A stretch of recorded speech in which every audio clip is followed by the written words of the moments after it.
പ്രത്യേകിച്ച് റേഡിയോ ശ്രോതാക്കളായ സഹോദര സഹോദരിമാര്, അൽഹംദുലില്ലാഹ് എല്ലാ ദിവസത്തെ പോലെയും പ്രഭാതത്തിലുള്ള നമ്മുടെ ക്ലാസ് റൂമിലുള്ള ആത്മീയ സദസ്സ് അവസാനിച്ച് ദീനിയായ വിജ്ഞാനത്തിന്റെ സദസ്സിലേക്ക് പ്രവേശിക്കുകയാണ്. അല്ലാഹു തആല നമ്മുടെ മഹത്തായ ക്ലാസ് റൂമിൽ വെച്ച് പറയുന്ന, കേൾക്കുന്ന, ചൊല്ലുന്ന എല്ലാതിനെയും സ്വീകരിച്ച് നാം ദുആ ചെയ്ത കാര്യങ്ങൾക്കൊക്കെയും അല്ലാഹു ഉത്തരം നൽകുമാറാവട്ടെ. പ്രത്യേകിച്ച് ഒരു സഹോദരൻ വിളിച്ച് ഒരു സുഹൃത്തിന്റെ ഭാര്യ വളരെയധികം വിഷമത്തിലും പ്രയാസത്തിലുമാണ്. ഒരു മാസം കൂടി പ്രസവത്തിന് ഡേറ്റുണ്ടെങ്കിലും ശാരീരികമായി വളരെ അസ്വസ്ഥത നേരിട്ട കാരണത്താൽ പെട്ടെന്ന് അപകട മേഖല തരണം ചെയ്യാൻ ഓപ്പറേഷൻ നിർബന്ധമാണെന്ന് പറഞ്ഞ് ലേബർ റൂമിൽ പ്രവേശിപ്പിച്ചിട്ടുണ്ട്.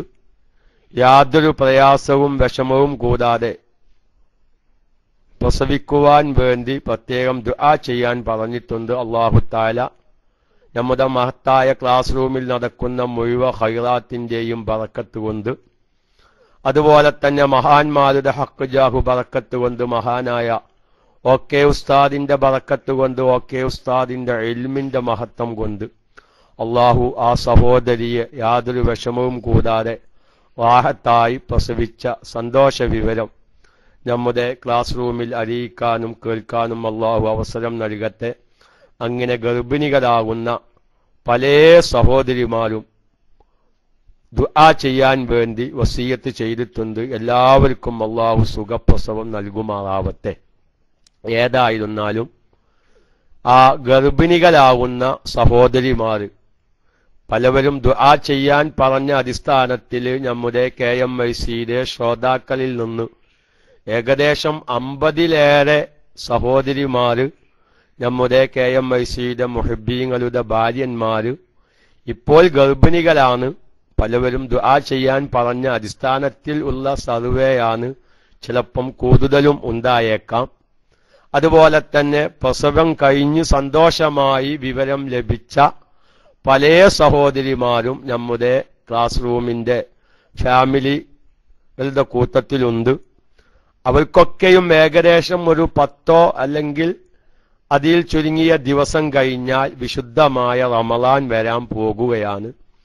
അതുകൊണ്ട് ഗർഭിണികളാവുന്ന സഹോദരിമാരും അതുപോലെ തന്നെ പ്രസവിച്ച് കിടക്കുന്ന മുലയൂത്തുന്ന സഹോദരിമാരും റമളാനിലെ നോമ്പുമായി ബന്ധപ്പെട്ട മസ്അലകൾ പ്രത്യേകം മനസ്സിലാക്കി, ഞാൻ മുമ്പ് പറയുന്ന ഒരു ഉദാഹരണം, അഥവാ വാപ്പുറ്റിയെ പാമ്പ് കടിച്ചു ഹോസ്പിറ്റലിൽ കൊണ്ടുപോയ കഥ പറയാറുള്ളത് പോലെ നമ്മുടെ വിശുദ്ധമായ റമളാനിൽ പലതും നമ്മൾ ചെയ്യുന്നുണ്ടെങ്കിലും ഫിഖ്ഹിയായ മസ്അലകളോട് അത്തരം കാര്യങ്ങൾ യോജിക്കാത്തതിന്റെ പേരിൽ പലപ്പോഴും അബദ്ധങ്ങൾ സംഭവിച്ചിട്ടുണ്ട്.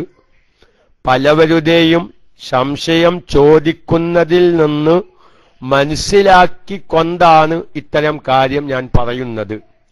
ഒരു ഉദാഹരണം ഞാൻ അതിലേക്ക് കടന്നു വരാം. ക്ലാസ് വേണ്ടതുപോലെ നിങ്ങൾ ശ്രദ്ധിക്കാൻ വേണ്ടിയിട്ടാണ് ഞാൻ ഈ ഒരു ഉദാഹരണം ആദ്യം പറയുന്നത്. കൂട്ടത്തില് ചിലപ്പം ഗർഭം ധരിക്കാത്ത, കാലങ്ങളോളായി കല്യാണം കഴിഞ്ഞ് ഗർഭം ധരിക്കാത്ത പലവരും നമ്മുടെ ക്ലാസ് റൂമിലുണ്ട്.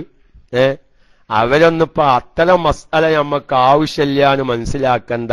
അവരോടൊക്കെയും പ്രത്യേകിച്ച് പേര് പറയുന്നത് കൊണ്ട് വിഷമം ഇല്ല എന്ന നിലക്ക്, സന്തോഷകരമായ നിലക്ക് തന്നെ പറയുന്നു. നമ്മുടെ പ്രിയപ്പെട്ട അദ്മിനിയും സജീവ പ്രവർത്തകനുമായ നമ്മുടെ സൈൻ തൃക്കരിപ്പൂര്, അതുപോലെ തന്നെ നമ്മുടെ ഷൗക്കത്ത് സഖാഫി, അലി AR നഗർ പോലത്തെ ഒരുപാട് ആളുകൾ ഒരു കുഞ്ഞിക്കാല് കാണാൻ വേണ്ടി ആഗ്രഹിക്കുന്നവരാണ്.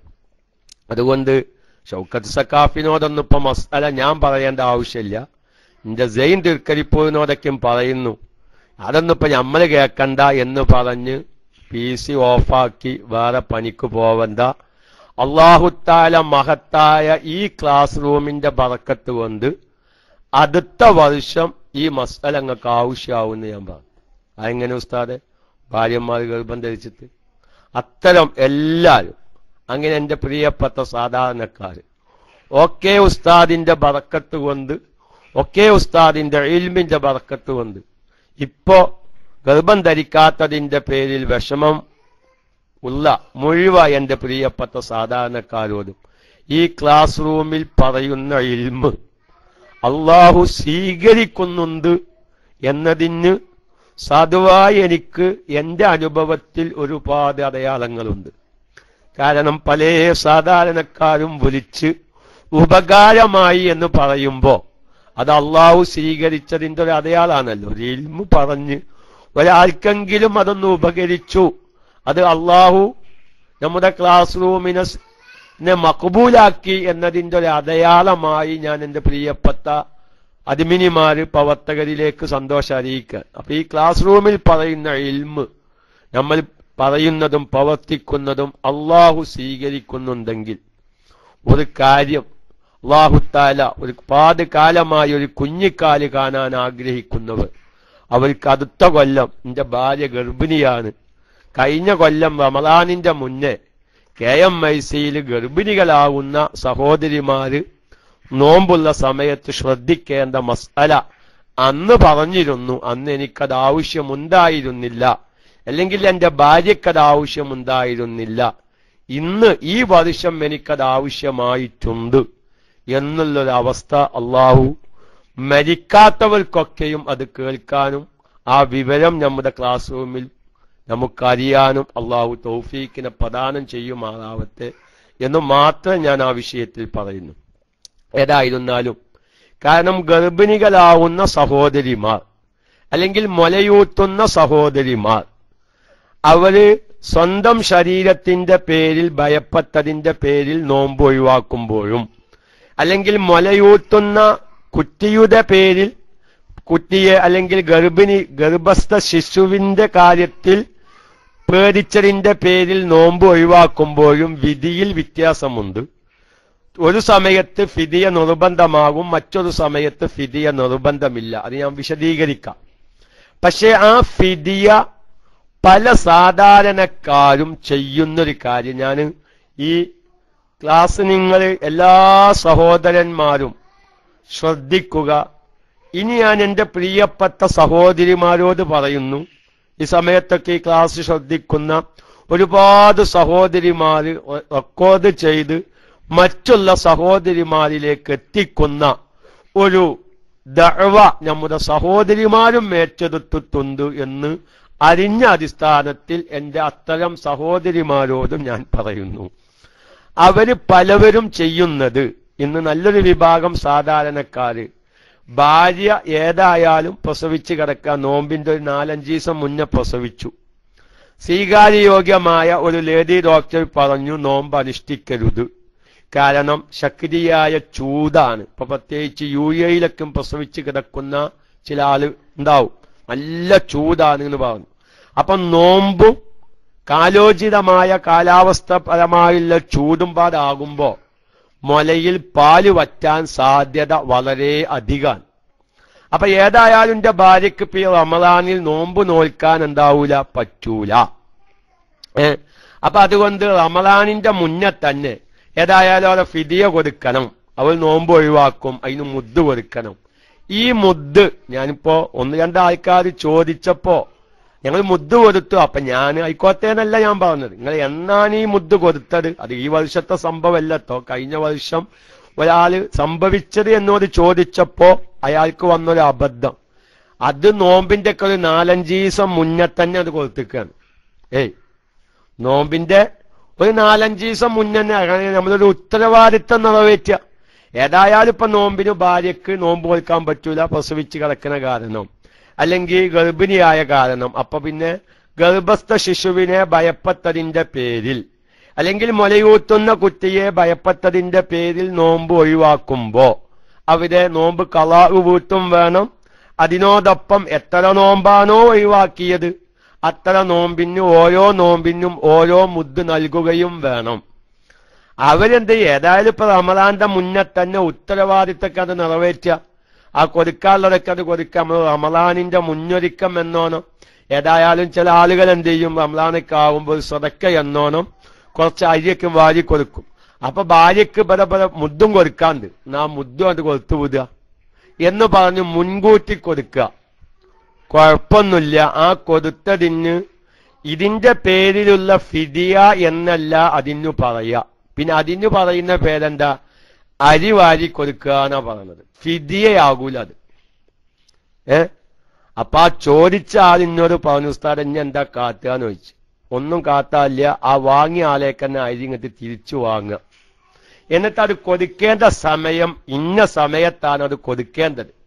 അപ്പൊ റമളാനിലെ ഒരു നോമ്പ് ഒരു ഗർഭിണിയായ സഹോദരി അല്ലെങ്കിൽ മുലയൂട്ടുന്ന സഹോദരി കുട്ടിയുടെ മേലിൽ മാത്രം ഭയപ്പെട്ടതിന്റെ പേരിൽ നോമ്പ് ഒഴിവാക്കുമ്പോൾ ആ നോമ്പ് ഖളാഅ് വീട്ടലോടുകൂടെ ഒഴിവാക്കിയ നോമ്പിന് എത്ര നോമ്പാണെങ്കിൽ അത്ര മുദ്ദും ഫിദയായി കൊടുക്കണം. അത് എന്നേ കൊടുക്കാൻ പറ്റൂ? നോമ്പിൻ 2 ദിവസം മുന്നോടിയായി കൊടുത്താൽ അത് ഫിദയായി പരിഗണിക്കുകയില്ല. ഇതാണ് മസ്അല. നിഹായ, മുഗ്നി, ഷർവാനി പോലോത്ത ഇആബ് പോലോത്ത ഫിഖിന്റെ ഗ്രന്ഥങ്ങളൊക്കെ നോക്കിയാൽ ഈ മസ്അല കാണാം. ഇവിടെ സാധാരണക്കാർക്ക് വരുന്ന ഒരു അബദ്ധം, ഏതായാലും ഇനിയിപ്പോ നോമ്പിനൊന്നും ഇപ്പൊ അതിന് മെനക്കെടണ്ട എന്ന് വിചാരിച്ച് 2-3 ദിവസം മുന്നേ തന്നെ ഈ അരി വിതരണം, ഈ ഫിദിയയായി മുദ്ദായി കൊടുക്കേണ്ട അരി വിതരണം ചെയ്യുന്നത് കാണാം. അവർ ഉത്തരവാദിത്തം നിറവേറ്റുകയാണ്.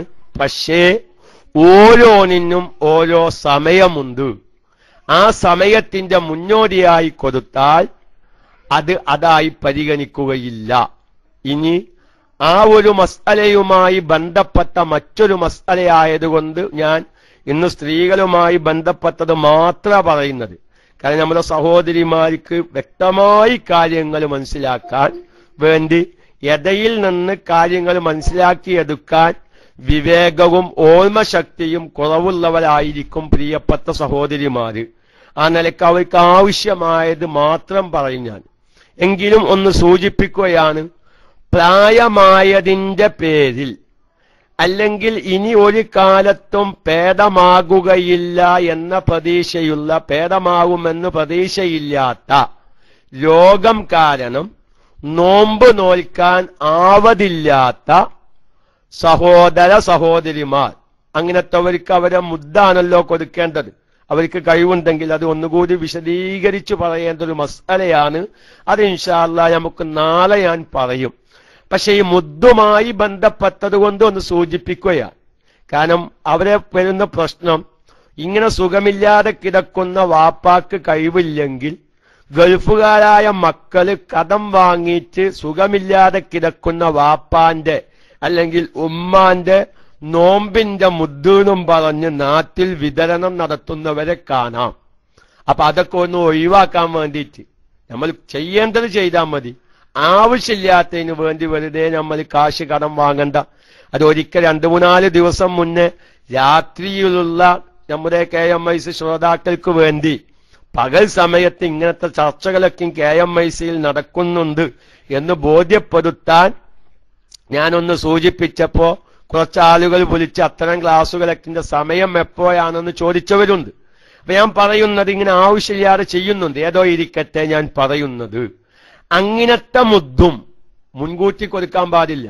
ഉദാഹരണം പറയാ, ഒരാളെ വാപ്പ 103 വയസ്സായിട്ട് കിടക്കുന്നുണ്ട്. ഇപ്പൊ ഒന്ന് സങ്കല്പിണ്ടാവും. ഇപ്പൊ നമ്മുടെ ഈ ക്ലാസ് റൂമിലെ ശ്രോതാക്കളുടെ കുടുംബമിത്രാദികളിലോ ബന്ധപ്പെട്ടവരിലോ നാട്ടുകാരിലൊക്കെ ആയി അത്തരം രോഗികൾ, അല്ലെങ്കിൽ 70 വയസ്സായിട്ടുള്ളൂ, അവന്റെ കിഡ്നി 2ഉം പെയ്ക്കണ്, ലിവറിന് പഴുപ്പ് ബാധിച്ചിക്കണ്, എല്ലാ ഡോക്ടർമാരും കൈയൊഴിച്ചിക്കണ്. നിങ്ങൾ വീട്ടിൽ കൊണ്ടുപോയിക്കോളി, ഇനി ഹോസ്പിറ്റലിൽ കിടത്തിയിട്ട് കാര്യമില്ല, ഇനി അത് ഭേദമാകുമെന്ന പ്രതീക്ഷയില്ല. ഇങ്ങനത്തെ അവസ്ഥയിലേക്ക് സ്വീകാര്യയോഗ്യമായ 1-ലധികം ഡോക്ടർമാർ വിധിയിരുത്തിയാൽ ആ വ്യക്തിക്ക് കഴിവുണ്ടെങ്കിൽ ഫിദിയയാണ് കൊടുക്കേണ്ടത്. അവിടെ നോമ്പ് നിർബന്ധമില്ല. അത് ഞാൻ ഇൻഷാ അല്ലാഹ് അവിടെ വളരെ വ്യക്തമായി സാധാരണക്കാർ മനസ്സിലാക്കേണ്ട കുറച്ച് വിശദീകരണമുണ്ട്. അത് നമുക്ക് നാളെ പറയാം. പക്ഷെ ഞാൻ ഇന്നിതൊന്ന് സൂചിപ്പിക്കാൻ കാരണം, അപ്പൊ ചില സാധാരണക്കാർ ഇപ്പൊ പലരുമായി അങ്ങനത്തെ സംശയങ്ങൾക്ക് വേണ്ടി വിളിക്കുന്നു. കൂട്ടത്തിൽ ഒരു കാര്യം കൂടി ഉണർത്തുകയാണ്. ഈ വിശുദ്ധമായ റമളാൻ ആകുന്നതിന് മുമ്പ് നോമ്പ് സ്ഥിരം ശ്രോതാക്കളോട് ഞാൻ പറയുന്നു, നോമ്പ് സംബന്ധമായ മസ്അലകളുടെ സംശയം തീർക്കാൻ തൽക്കാലം ഫോൺ ചെയ്യരുത് ആരും. എന്താണെന്നറിയുമോ? കാരണം ഫോൺ വിളി എന്ന് പറഞ്ഞാൽ ഇപ്പൊ ഡോക്ടർമാർ അതിനെപ്പറ്റി വിലയിരുത്തിയത്, ഫോൺ കോൾ അറ്റൻഡ് ചെയ്യുകയാണെങ്കിൽ തന്നെ വലത്തെ ചെവിയിൽ വെച്ച് ഒരു കാരണവശാലും ഫോൺ സംസാരിക്കരുത്, മൊബൈൽ സംസാരിക്കരുത്. ഇടത്തെ ചെവിട്ടിലെ വെക്കാവൂ. ഇടത്തെ ചെവിട്ടിലും വെക്കാൻ പറ്റിയത് കൊണ്ടല്ല, ഈ മൊബൈലിൽ നിന്ന് വരുന്ന റേഡിയേഷൻ സംസാരിക്കുന്നവന്റെ മസ്തിഷ്കത്തിലേക്ക് പെട്ടെന്ന് ബാധിക്കും. വലത്തെ ചെവിയിൽ ഫോൺ വെച്ചാൽ അത്ര തന്നെ റേഡിയേഷൻ ബാധിക്കില്ല ഇടത്തെ ചെവിയിൽ വെച്ചാൽ എന്ന് പുതിയ കണ്ടുപിടുത്തം ആരോഗ്യ വകുപ്പിന്റെ ഡോക്ടർമാർ എല്ലാവരും അറിയിച്ചിട്ടുണ്ട്. അപ്പൊ ഇങ്ങനെ നമ്മളെ ക്ലാസ് റൂമിൽ പറയാൻ പോകുന്ന നോമ്പിന്റെ മുന്നേ നോമ്പാവുമ്പോൾ ആവശ്യമുള്ള മസലകൾ അതിന്റെ മുന്നേ തന്നെ ചോദിച്ചു വെക്കേണ്ട ആവശ്യമില്ലല്ലോ. എല്ലാ സാധാരണക്കാരുടെയും സംശയങ്ങൾ മനസ്സിലാക്കിയിട്ടു തന്നെ എല്ലാ മസലകളിലേക്കും കഴിവിന്റെ പരമാവധി ഇറങ്ങി വരണം എന്നാണ് സാധുവായ ഞാൻ ആഗ്രഹിക്കുന്നത്. എനിക്കും പഠിക്കണം, നിങ്ങൾക്കും പഠിക്കാൻ വേണ്ടി. അപ്പോ ഇനി അങ്ങനെ ഒരു സംശയം എന്ന് ചോദിച്ചിട്ട് ഫോൺ ചെയ്യുമ്പോ അത് നിങ്ങളുടെ ചെവിക്കും കേടാണ്, എന്റെ ചെവിക്കും കേടാണ് എന്ന വിഷയം ഞാൻ ആദ്യമായി ഒന്ന് ഉണർത്തുകയാണ്. അതുകൊണ്ട് എന്റെ പ്രിയപ്പെട്ട സഹോദരിമാര്, പ്രിയപ്പെട്ട സഹോദരന്മാര്, പലവരും ചെയ്യുന്നതെന്താ, ഏതായാലും ഇങ്ങനത്തെ രോഗിയാണ് എന്റെ ഉപ്പാക്കിപ്പം നോമ്പ് നോക്കാൻ സാധ്യമല്ല, അതുകൊണ്ട് ഞാൻ ഏതായാലും ഗൾഫിലേക്ക് പോവുകയാണ്. ഞാൻ നോമ്പിന് ഗൾഫിലേക്കാലം. വാപ്പാക്ക് കഴിവൊക്കെ ഉണ്ട്, അപ്പൊ വാപ്പാന്റെ മുദ്ദ് കൊടുക്കണം. അപ്പൊ ഈ മുദ്ദ് കൊടുത്തിട്ടാണ് ഗൾഫ് പോവുക. മുദ്ദ് കൊടുത്തിട്ടാണ് ഗൾഫ് പോവുക. കാരണം ഇഞ്ഞും 5-6 ദിവസം ഉണ്ട് നോമ്പിന്, അല്ലെങ്കിൽ 10 ദിവസം ഇഞ്ഞുണ്ട്. അപ്പൊ ഇനിയിപ്പോ ഭാര്യയും കുട്ടികളും ഒറ്റക്കാണ്. ഞാൻ സാധാരണക്കാർക്ക് വരുന്ന അബദ്ധ ഞാൻ പറയുന്നത് കേട്ടോ. സാധാരണക്കാർക്ക് വരുന്ന ഒരു അബദ്ധമാണ്. ഞാൻ ഏതായാലും ഗൾഫിൽ പോവുകയാണ്, ഇനി ഭാര്യയും കുട്ടിയും ഇപ്പിയും ഒറ്റക്കാണ്, അപ്പൊ ഇത് കൈകാര്യം ചെയ്യാൻ ആരുമില്ല. അപ്പൊ അതുകൊണ്ട് ഞാൻ മുദ്ദക്കണ്ട് കൊടുത്തുങ്ങാണ്ട് വാപ്പാന്റെ സ്വത്തിൽ നിന്ന് ആ മുദ്ദക്കണ്ട് കൊടുത്തുങ്ങാണ്ട് പോയാല് അൽഹംദുലില്ലാഹ് ഞാൻ റമളാൻ ആവുമ്പോൾ കുഴപ്പമില്ലല്ലോ. അതിന് നിങ്ങൾ എന്ത് പറയണം? ഈ സുഖമില്ലാതെ കിടക്കുന്ന വാപ്പ ഒഴിവാക്കുന്ന നോമ്പിനുള്ള ഫിദിയയാകുന്ന മുദ്ദ് അല്ല ആ കൊടുക്കുന്നത്. അതിന്റെ ഭാഷേന് അരി വാരി കൊടുക്കുക എന്ന് പറയും. അതിന് മുദ്ദ് കൊടുക്കുക അല്ലെങ്കിൽ ഫിദിയ കൊടുക്കുക എന്ന് പറയാൻ പറ്റില്ല.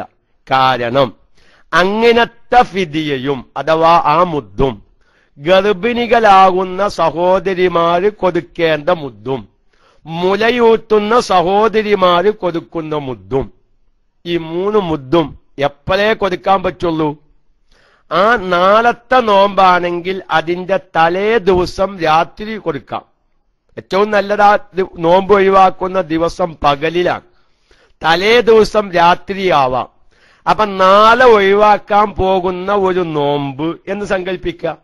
അതിന്റെ മുദ്ദ് നമ്മൾ 2-2 അധികരിച്ച ദിവസം മുമ്പ് കൊടുത്താൽ അത് ജായിസല്ല, അത് മുദ്ദായി, അത് ഫിദിയയായി പരിഗണിക്കുകയില്ല. ഇനി ഏറിക്കഴിഞ്ഞാൽ നാളത്തെ മുദ്ദ് ഇപ്പോ ഉദാഹരണം പറയാം, ചൊവ്വാഴ്ചല്ലേ, വ്യാഴാഴ്ച ഒഴിവാക്കുന്ന നോമ്പിന്റെ മുദ്ദ് ഇന്ന് കൊടുക്കാം. കാരണം 2 ദിവസം മുന്നേ 2 ദിവസം വരെ പിന്തിപ്പിക്കാം. അപ്പൊ ചൊവ്വ ബുധൻ.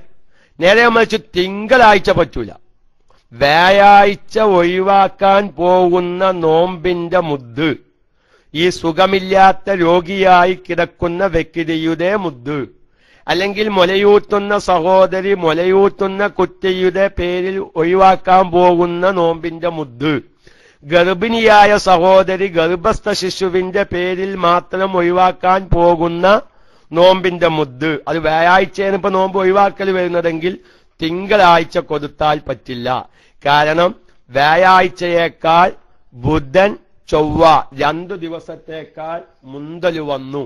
കാരണം ഫിഖിന്റെ ഗ്രന്ഥങ്ങൾ പറയുന്നു വലൈസലഹും ഇവർക്ക് ജായിസല്ല, വലൈസലഹും ഇവർക്ക് ജായിസല്ല. ആർക്ക് ജായിസല്ല? ഈ ഗർഭിണിയായ സഹോദരി, മുലയൂട്ടുന്ന സഹോദരി, പ്രായാധിക്യം കാരണം അതല്ലെങ്കിൽ ഭേദമാകുമെന്ന് പ്രതീക്ഷയില്ലാത്ത രോഗി, അങ്ങനത്തെ രോഗികൾക്കുള്ള മുദ്ദില്ലേ, ആ മുദ്ദ് കൊടുക്കൽ ജായിസല്ല. തഅജീലു ഫിദിയത്തിൻ, ആ ഫിദിയയെ ഉലരിപ്പിക്കല്, മുൻകൂട്ടി കൊടുക്കല്, യൗമൈനി ഫഅക്സറ, 2 അധികരിച്ച ദിവസം മുമ്പേ കൊടുക്കാൻ പറ്റൂല. കമാല യജൂസു തഅജീലു സകാത്തി ലി ആമൈനി, 2 കൊല്ലത്തിനുള്ള സക്കാത്ത് മുൻകൂട്ടി കൊടുക്കൽ അനുവദനീയമല്ലാത്ത പോലെ. ഒരാൾ വലിയ ബിസിനസ്സുകാരനാണ്, അപ്പൊ അയാൾക്ക് കൊടുക്കാനുള്ള സക്കാത്ത് 2 കൊല്ലം കഴിഞ്ഞിട്ട് കൊടുക്കേണ്ട സക്കാത്ത് 2 കൊല്ലം മുന്നേ കൊടുക്കുക പറ്റില്ല എന്നതുപോലെ. അത് നമുക്ക് സക്കാത്തുമായി ബന്ധപ്പെട്ട വിഷയമാണ്. അത് വിശദീകരിക്കുമ്പോൾ അവിടെ വെച്ച് പറയാം. അപ്പൊ പല സാധാരണക്കാരും ഉത്തരവാദിത്വം നിറവേറ്റുക എന്ന നിലക്ക് ചിലപ്പം റമളാനൊക്കെ ആകുന്നതിന് മുമ്പ് തന്നെ രോഗിയായി കിടക്കുന്ന ഉമ്മാന്റെ, രോഗിയായി കിടക്കുന്ന ഉപ്പാന്റെ, അല്ലെങ്കിൽ ഗർഭിണിയായ ഭാര്യയുടെ, അല്ലെങ്കിൽ മുലയൂട്ടുന്ന ഭാര്യയുടെ ഈ നോമ്പ് ഒഴിവാക്കുന്നതിന്റെ പേരിൽ വരുന്ന ഫിദിയ 2 മുൻകൂട്ടിയുള്ള ദിവസമോ മുന്തിച്ചു കൊടുത്താൽ പറ്റില്ല. എന്നിട്ട് ഫിഖിന്റെ ഗ്രന്ഥങ്ങൾ പറയുന്നു അങ്ങനെ ഒരാൾ കൊടുത്താൽ, ആരെങ്കിലും ഈ അബദ്ധങ്ങൾ പറ്റിയിട്ടുണ്ടെങ്കിൽ ശ്രദ്ധിക്കാൻ വേണ്ടി പറയുന്നു, അങ്ങനെ ആരെങ്കിലും ചെയ്താൽ ഒരു കാരണവശാലും അത് ഫിദിയയായി പരിഗണിക്കുകയില്ല. അപ്പൊ പിന്നെ അത് തിരിച്ചു വാങ്ങണോ വാങ്ങണ്ടേ? നമുക്ക് ഈ മസ്അല അറിയാതെ 2 മുമ്പുള്ള ദിവസം മുൻകൂട്ടി ഫിദിയ കൊടുക്കാൻ പാടില്ല എന്നറിയാതെ മുൻകൂട്ടി കൊടുത്താൽ അത് തിരിച്ചു വാങ്ങണമോ വാങ്ങണ്ടയോ? വാങ്ങണം. ഈ വാങ്ങിയ ആൾക്ക് അറിയില്ല ഇത് ഇവൻ മുൻകൂട്ടി തന്നെ ഒരു ഫിദിയയാണ്. ഓനോന്റെ പേരയിൽ ഒരു ഫക്കീറായ, ഒരു മിസ്കീനായ ഒരു മനുഷ്യന്റെ വീട്ടിൽ ഒരാൾ കുറച്ച് അരി കൊണ്ടുപോയി കൊടുത്തു.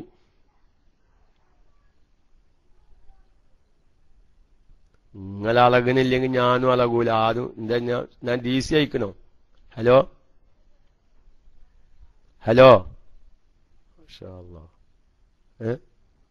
ഞാൻ ഇതുവരെ പറഞ്ഞതൊക്കെ കേട്ടോ? ആരും ഒന്നും അളകണില്ലേ? ഞാൻ ഒന്നും DC ആയില്ല. കാരണം ഇതൊരു മസ്അല വിഷയമാണ്. കാരണം ഇതിന്റെ അതേന് കട്ടായി പോയാൽ ഒരുപോലെ ആൾക്കാരുണ്ടല്ലോ. ഇതിങ്ങനെ നോക്കിയാല് സംഗതി ഇങ്ങനെ എല്ലാവരും കേൾക്കുന്ന പോലെ തന്നെയാണ്. എന്താണോ? കാരണം ഇത് ചില കട്ടായി കഴിഞ്ഞാൽ ചിലപ്പം ചില മസ്അലകൾക്ക് പറയുന്ന നിബന്ധന കേൾക്കാതെ പോയാലും മസ്അല മാറിപ്പോകും. ശ്രദ്ധിച്ച് കേൾക്കുന്നുണ്ട്, എന്നാലും ഞാൻ കേൾക്കുന്നുണ്ടെന്ന് അറിയണ്ടേ? കാരണം ഇങ്ങനത്തെ വർത്തമാനങ്ങൾ ഇടയിൽ പറയേണ്ടി വന്നാൽ വേറെ ചില പ്രശ്നം കൂടിയുണ്ട്. ചിലപ്പം ഞാനിപ്പം എൻ്റെ ഒരു ക്ലാസ് ആയതുകൊണ്ട് പറയല്ലോ കേട്ടോ, വൈകുന്നേര സമയത്തൊക്കെ ഒരുപാട് ശ്രോതാക്കൾ ഉണ്ടാകുമ്പോഴത്തൊക്കെ എല്ലാവർക്കും ആവശ്യമുള്ള മസ്അലയാണല്ലോ. ചിലപ്പം ഇപ്പൊ നമ്മുടെ ക്ലാസ് റൂമിൽ ഈ മസ്അലകളൊന്നും ആവശ്യമില്ലാത്തതിനേക്കാൾ കൂടുതൽ ആളുകൾ ചിലപ്പം വൈകുന്നേരത്തെ ഈ ശ്രോതാക്കളുടെ കൂട്ടത്തിൽ ഈ മസ്അല ആവശ്യമുള്ളവരുണ്ടാവും. അപ്പൊ ചിലപ്പോഴൊക്കെ നമ്മുടെ KMIC കൂരിയാതും തിരുവമ്പാടിക്കും ചിലപ്പം വെക്കലുണ്ടാവും. അപ്പൊ അതിന്റെ ഇടയിൽ ഈ പുത്തില് തേങ്ങത്ത മാതിരി ഇമ്മാതിരി വർത്താനം വരുമ്പോ ഇപ്പൊ നിങ്ങൾക്കത് പ്രശ്നമാവൂല. അപ്പൊ കേൾക്കുന്നവർക്ക് ഒരു അലോസത, ഒരു അലസത തോന്നിപ്പോകും. അപ്പൊ അതുകൊണ്ട് അതൊന്ന് പ്രത്യേകം ശ്രദ്ധിക്കണം. ഞാൻ ആരും ബുദ്ധിമുട്ടിക്കാൻ വേണ്ടി പറയല്ല, വിഷയത്തിന്റെ ഗൗരവം അങ്ങനെ ആയതുകൊണ്ട്. കാരണം ഞാൻ നേരത്തെ പറഞ്ഞ മാതിരി വാപ്പുത്തിനെ പാമ്പ് വെച്ച് ആസ്പത്രി കൊണ്ടുപോകുന്ന മാതിരി നമ്മള് സമാധാനത്തിലിരിക്കാനേ ഞാൻ എന്റെ ഭാര്യന്റെ മുദ്ദ് കൊടുത്തിക്കണ്, ഒരു ഗർഭിണിയാണ് ഓല മുദ്ദ് കൊടുത്തിക്കണ്, ബാപ്പാന്റെ മുദ്ദ് ഞാൻ കൊടുത്തിക്കണ്, ഉമ്മാന്റെ മുദ്ദ് ഞാൻ കൊടുത്തിക്കണ് എന്നൊക്കെ പറഞ്ഞ് നമ്മൾ കുറെ അരി വാരി കൊടുത്തിട്ടുണ്ടാവും. പക്ഷെ അതൊന്നും യഥാർത്ഥത്തിൽ ഇസ്ലാമിക വീക്ഷണത്തിൽ അത് മുദ്ദായി പരിഗണിക്കേണ്ട സമയത്ത് കൊടുത്തിട്ടുണ്ടായിരിക്കില്ല. അതാണ് ഞാൻ ഈ വിഷയത്തെയും ഗൗരവത്തിൽ പറയുന്നത്. ഏതായിരുന്നാലും യഥാർത്ഥത്തിൽ എന്തു പറ്റും? യഥാർത്ഥത്തിൽ ഫിദിയ കൊടുക്കേണ്ടത് നോമ്പ് ഒഴിവാക്കുന്ന ദിവസമാണ്. ഇനി ഫിഖിന്റെ കിതാബിൽ പറയുന്നു വലഹും അവർക്ക് ജായിസാണ്. ആർക്ക്? ഈ വാർദ്ധക്യം കാരണം ഭേദമാകുമെന്ന് പ്രതീക്ഷയില്ലാത്ത രോഗികൾ, അതുപോലെ തന്നെ ഗർഭിണി, മുലയൂത്തുന്ന സഹോദരി നോമ്പ് ഒഴിവാക്കി ഫിദിയ കൊടുക്കേണ്ട സന്ദർഭത്തിലുള്ള അവരും തഅജീലു ഫിദിയത്തി യൗമിൻ, ഒരു ദിവസത്തെ ഫിദിയയെ തഅജീലാക്കുക, ഉളരിപ്പിക്കുക, മുൻകൂട്ടി കൊടുക്കുക. അതുപോലെ ഔ ഫിഹി, ആ ദിവസത്തിൽ, ഔ ഫീ ലൈലത്തിഹി, അല്ലെങ്കിൽ അതിന്റെ രാത്രി. അപ്പൊ നാളെ ഒഴിവാക്കാൻ പോകുന്ന നോമ്പാണെങ്കിൽ ഇന്നു രാത്രി വേണമെങ്കിൽ അതിന്റെ ഫിദിയ കൊടുക്കാം. നാളത്തെ നോമ്പാണ് ഇത്, ഇങ്ങനത്തെ ചില കാരണങ്ങളെ കൊണ്ട് ഒഴിവാക്കാൻ പോകുന്നതെങ്കിൽ ഇന്ന് രാത്രി അതിന്റെ ഫിദിയ വേണമെങ്കിൽ അതിന്റെ അവകാശികളാവുന്ന ഫക്കീരന്മാര്, മിസ്കിന്മാര് പോലത്തവർക്ക് എന്താവാം, കൊടുക്കാം എന്നും ഫിഖിന്റെ ഗ്രന്ഥങ്ങളിൽ കാണാം. ഏതായിരുന്നാലും ഞാൻ എന്റെ പ്രിയപ്പെട്ട സഹോദരിമാർക്കുള്ള ക്ലാസ് ആണെങ്കിലും ഈ രോഗം കാരണം, വാർദ്ധക്യം കാരണം നോമ്പ് ഒഴിവാക്കുന്ന രോഗികൾക്കുള്ള മുദ് കൊടുക്കുമ്പോൾ അതിന്റെ സമയം പരിഗണിക്കണം. നമ്മൾ ഗൾഫിൽ പോകുകയാണ്, ഇനി വീട്ടിൽ ഇതൊന്നും കൈകാര്യം ചെയ്യാൻ ആരുമില്ല എന്ന് പറഞ്ഞിട്ട് ഒരു 4 ദിവസം മുന്നേ അല്ലെങ്കിൽ ഒരു 10 ദിവസം മുന്നേ വരാൻ പോകുന്ന നോമ്പ് ഒഴിവാക്കുന്ന രോഗികളുടെ ഫിദിയ കൊടുക്കുന്നത് വളരെയധികം ശ്രദ്ധിക്കണമെന്ന് പറഞ്ഞ്, നമുക്കാർക്കും ഇത്തരം മസ്അലകൾ ഇപ്പോൾ ആവശ്യമില്ലെങ്കിലും ഇതൊക്കെയും ആവശ്യമായ ഒരുപാട് സാധാരണക്കാര് നമ്മുടെ കൂട്ടത്തിലും നമ്മുടെ മഹല്ലത്തിലും നമ്മുടെ കുടുംബമിത്രാദികളിലും താമസിക്കുന്നുണ്ട്, ജീവിക്കുന്നുണ്ട്. അവരിലേക്കൊക്കെയും നിങ്ങൾ ഇത്തരം മസ്അലകൾ എത്തിച്ചു കൊടുത്ത് അവർ നോമ്പുമായി ബന്ധപ്പെട്ട് ചെയ്യുന്ന കാര്യങ്ങൾ നാളെ ആഖിറത്തിൽ അവർക്ക് ഉപകരിക്കുന്ന അവസ്ഥയിലാക്കി മാറ്റാൻ എന്റെ പ്രിയപ്പെട്ട എല്ലാ ശ്രോതാക്കളും ശ്രദ്ധിക്കണമെന്ന് പറഞ്ഞ് ഞാൻ ഒന്നുകൂടി എന്റെ പ്രിയപ്പെട്ട സഹോദരിമാര് മനസ്സിലാക്കാൻ, അബദ്ധങ്ങൾ വരാതിരിക്കാൻ വ്യക്തമായി പറയുന്നു. ഒന്നാമതായി എല്ലാവരും ശ്രദ്ധിക്കുക, ഒരു ഗർഭിണിയായ സഹോദരി, അതുപോലെ തന്നെ മുലയൂട്ടുന്ന സഹോദരി അവരുടെ സ്വശരീരത്തിന്റെ മേലിൽ മാത്രം ഭയപ്പെട്ടതിന്റെ പേരിലാണ് നോമ്പ് ഒഴിവാക്കുന്നത്. അതായത് ഗർഭസ്ഥ ശിശുവായ കുഞ്ഞിന്റെ കാരണത്തിനു വേണ്ടിയിട്ടുമല്ല, മുല കുടിക്കുന്ന കുഞ്ഞിന്റെ കാരണത്തിനു വേണ്ടിയിട്ടുമല്ല, ഇവളുടെ ശരീരത്തിന്, ഗർഭിണിയായ സഹോദരിയുടെ ശരീരത്തിന് എന്തെങ്കിലും തകരാറ് സംഭവിക്കും, അതല്ലെങ്കിൽ ആ മുലയൂട്ടുന്ന സഹോദരിയുടെ ശരീരത്തിന് എന്തെങ്കിലും സംഭവിക്കും എന്നതിന്റെ പേരിലാണ് നോമ്പ് ഒഴിവാക്കിയതെങ്കിൽ, ചുരുക്കത്തിൽ അവർ രണ്ടുപേരുടെയും സ്വശരീരത്തിന്റെ മേലിൽ മാത്രം ഭയപ്പെട്ടതിന്റെ പേരിലാണ് നോമ്പ് ഒഴിവാക്കുന്നതെങ്കിൽ അവിടെ എന്തു മാത്രമേ നിർബന്ധമുള്ളൂ, ആ നോമ്പ് ഖളാഉ വീട്ടിയാൽ മതി. എന്തിന്റെ ആവശ്യം ഇല്ല, ഫിദിയ കൊടുക്കേണ്ട ആവശ്യം ഇല്ല. മനസ്സിലായില്ലേ? ഇനി രണ്ടാമതായി, അവൾ നോമ്പ് ഒഴിവാക്കിയത് സ്വശരീരത്തിന്റെ മേലിൽ ഭയപ്പെട്ടതിന്റെ പേരിലും മുല കൊടുക്കുന്ന കുഞ്ഞ് അല്ലെങ്കിൽ ഗർഭസ്ഥ ശിശുവിൻ കുഞ്ഞ്, ഈ രണ്ട് ആവശ്യത്തിനും വേണ്ടിയാ നോമ്പ് ഒഴിവാക്കിയത്.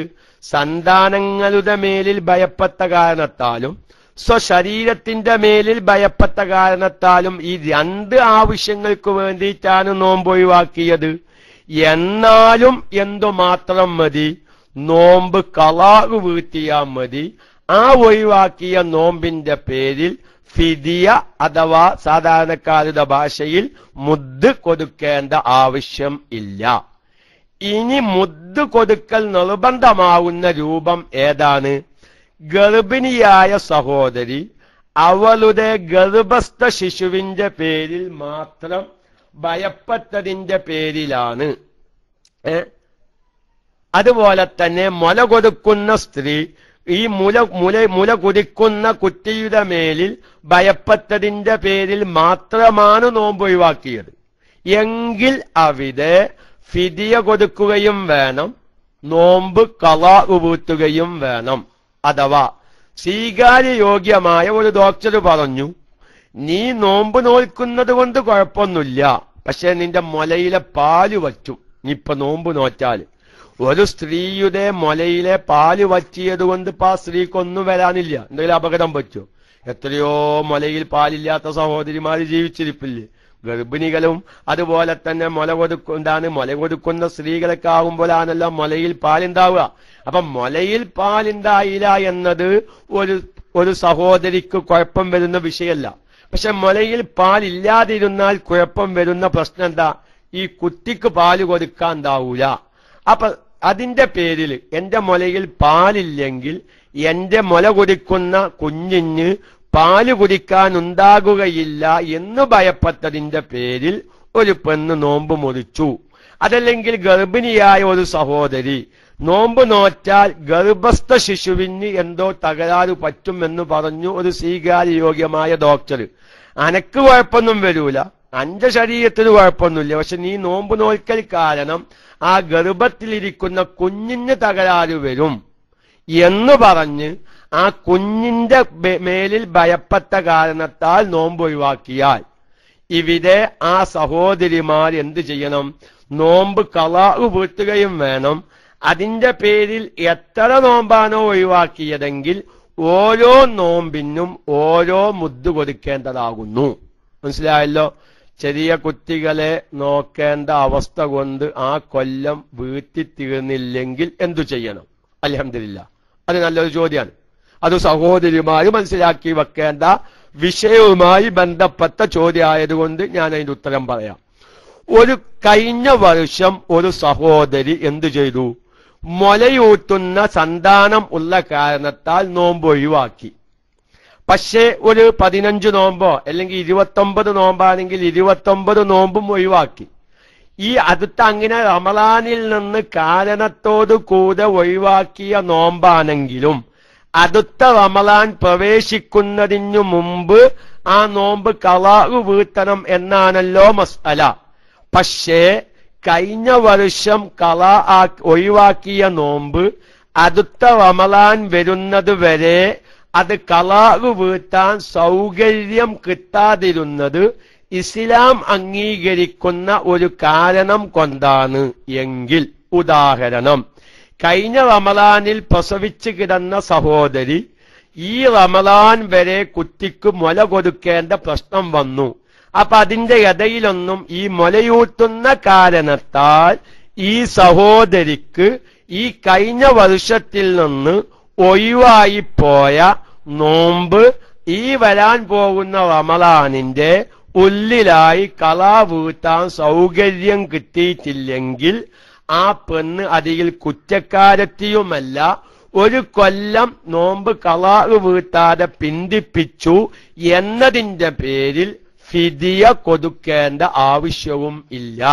കാരണം കഴിഞ്ഞ റമളാനിൽ നിന്ന് ഒഴിവായ നോമ്പ് ഈ വരാൻ പോകുന്ന റമളാൻ വരെ ഖളാഉ വീട്ടാതിരിക്കാൻ കാരണം വ്യക്തമായ ശറഅ് ഇസ്ലാം അംഗീകരിക്കുന്ന കാരണം കൊണ്ടാണ്. അപ്പൊ കൊല്ലം പിന്തിപ്പിച്ചതിന്റെ പേരിൽ ഈ പെണ്ണ് കുറ്റക്കാരത്തിയാകുകയോ കൊല്ലം പിന്തിപ്പിച്ചതിന്റെ പേരിൽ ഫിദിയ നിർബന്ധമാകുകയോ ഇല്ല. അത് വിഷയവുമായി ബന്ധപ്പെട്ട ഒരു ചോദ്യമായതുകൊണ്ട് ഞാൻ അതിന്റെ ഉത്തരത്തിലേക്ക് പ്രവേശിച്ചതാണ്. ആ ചോദ്യകർത്താവിന് മനസ്സിലായിട്ടില്ലെങ്കിൽ ഞാർക്കെങ്കിലും ആ വിഷയം മനസ്സിലാവാത്തവരുണ്ടെങ്കിൽ ചോദിക്കണം. ഒന്നുകൂടി ഞാൻ വ്യക്തമായി പറയുന്നു. കഴിഞ്ഞ വർഷത്തിൽ നിന്ന് ഒഴിവായിപ്പോയ നോമ്പ് അതെന്തു വേണം? അടുത്ത റമളാൻ വരുന്നതിന് മുമ്പ് ഖളാഉ വീട്ടണം. പക്ഷെ അത് ഖളാഉ വീട്ടാതിരിക്കാൻ കാരണം ഇസ്ലാം അംഗീകരിക്കുന്ന ഒരു കാരണമുണ്ട്. ഈ മുലകുടി കൊടുക്കുന്ന കുട്ടിയുടെ മുലകുടി നീണ്ടു നിന്ന് അടുത്ത നോമ്പ് വരെ മുലകുടി ഒഴിവാക്കാൻ പറ്റില്ല. അപ്പൊ അതിന്റെ ഇടയിൽ നോമ്പ് നോറ്റാൽ മുലയിൽ പാല് വറ്റുമെന്ന ഭയവുമുണ്ട്. അങ്ങനെ നോമ്പ് ഖളാ വീട്ടാൻ കൂടിയില്ല. അല്ലെങ്കിൽ കഴിഞ്ഞ റമളാനിൽ നിന്ന് നോമ്പ് ഒഴിവാക്കിയത് എന്താണ്? രോഗം കാരണമാണ്. ആ രോഗം ഈ വരാൻ പോകുന്ന റമളാൻ വരെ എന്തായില്ല? ഭേദമായില്ല. അത് കാരണം ഖളാ വീട്ടാൻ കൂടിയില്ല എങ്കിൽ അതിനിവർ കുറ്റക്കാരല്ല. ഇവർ കുറ്റക്കാര് അല്ല. അതിന്റെ പേരിൽ കൊല്ലം പിന്തിപ്പിച്ചതിന്റെ പേരിൽ മുദ്ദ് കൊടുക്കേണ്ട ആവശ്യവുമില്ല. ആ മസ്അല തിരിയാൻ ഒന്നുകൂടി ഞാൻ പറയുന്നു.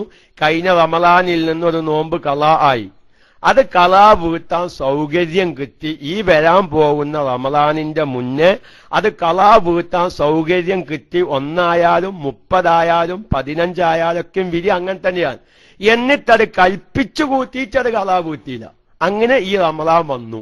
ഇപ്പൊ എന്ത് ചെയ്തു?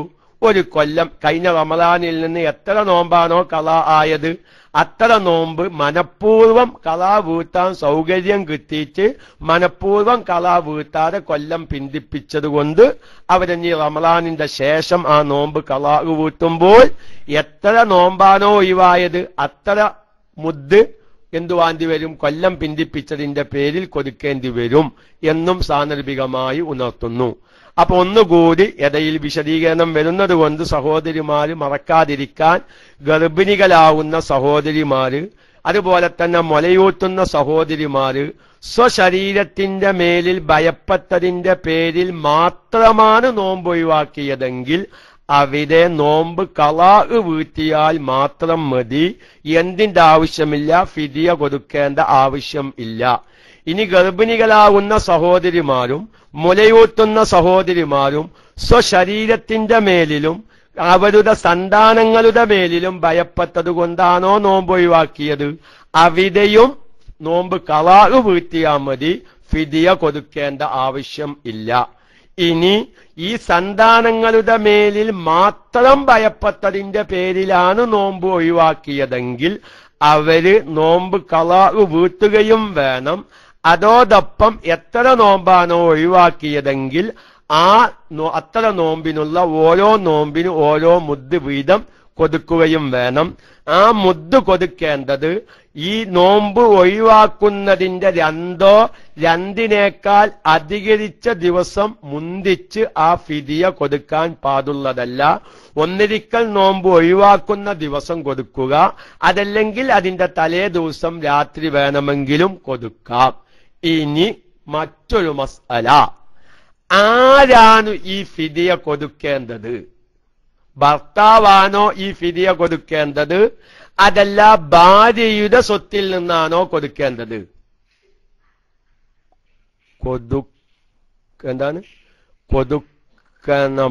കൊടുക്കണമോ മനസ്സിലായില്ല.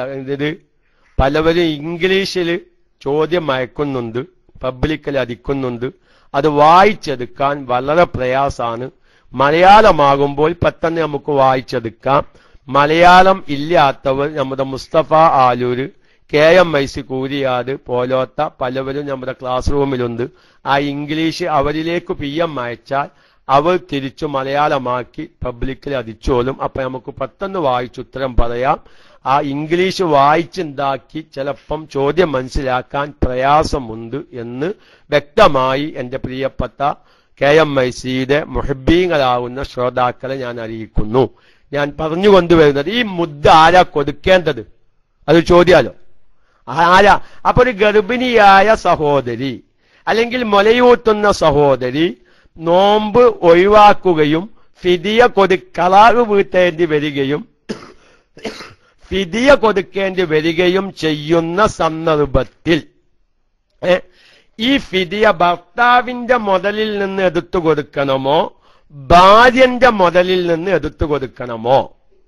അതിന്റെ പ്രിയപ്പെട്ട സഹോദരന്മാരോട് മുഗ്നി പോലോത്ത ഫിഖിന്റെ ഗ്രന്ഥങ്ങൾ പറയുന്നു, മിൻ മാലിഹിമ. എങ്ങനെ? മുഗ്നിയിലാണ് ആ മസ്അല കണ്ടത്. ഞാൻ നമ്മുടെ ക്ലാസ് റൂമിലെ ഉസ്താദുമാരുടെ ശ്രദ്ധക്ക് കൂടി പറയാൻ, മറ്റേതെങ്കിലും കിതാബിന് എതിര് കണ്ടതായിട്ട് കാണുന്നില്ല. പക്ഷെ മുഗ്നി അങ്ങനെ പറയുന്നതായിട്ട് ഷെർവാനി എടുത്ത് ഉദ്ധരിക്കുന്നുണ്ട്. ആ ഉസ്താദുമാർക്ക് വേണ്ടിയിട്ടാ പറഞ്ഞത്.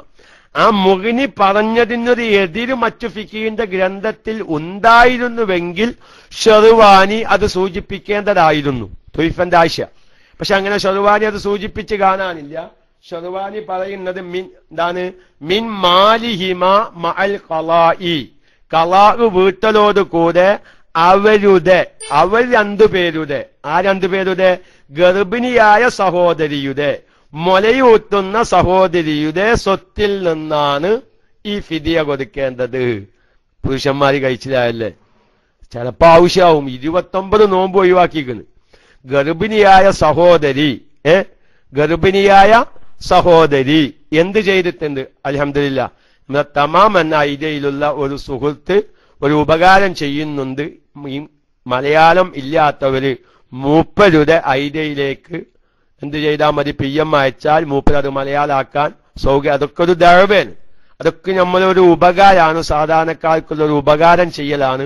അള്ളാഹു അങ്ങനത്തെ ഉപകാരം ചെയ്യുന്നവർക്കൊക്കെയും അള്ളാഹു ആഫിയത്തും ആയുസ്സും നാളെ ആഖിറത്തിൽ അതിന്റെ പ്രതിഫലവും അള്ളാഹു തആല നൽകുമാറാവട്ടെ. അപ്പൊ ഏതായാലും ഞാൻ പറയുന്നു, ആരുടെ മുതലിൽ നിന്ന് ഇത് കൊടുക്കണം എന്നുള്ളതാ.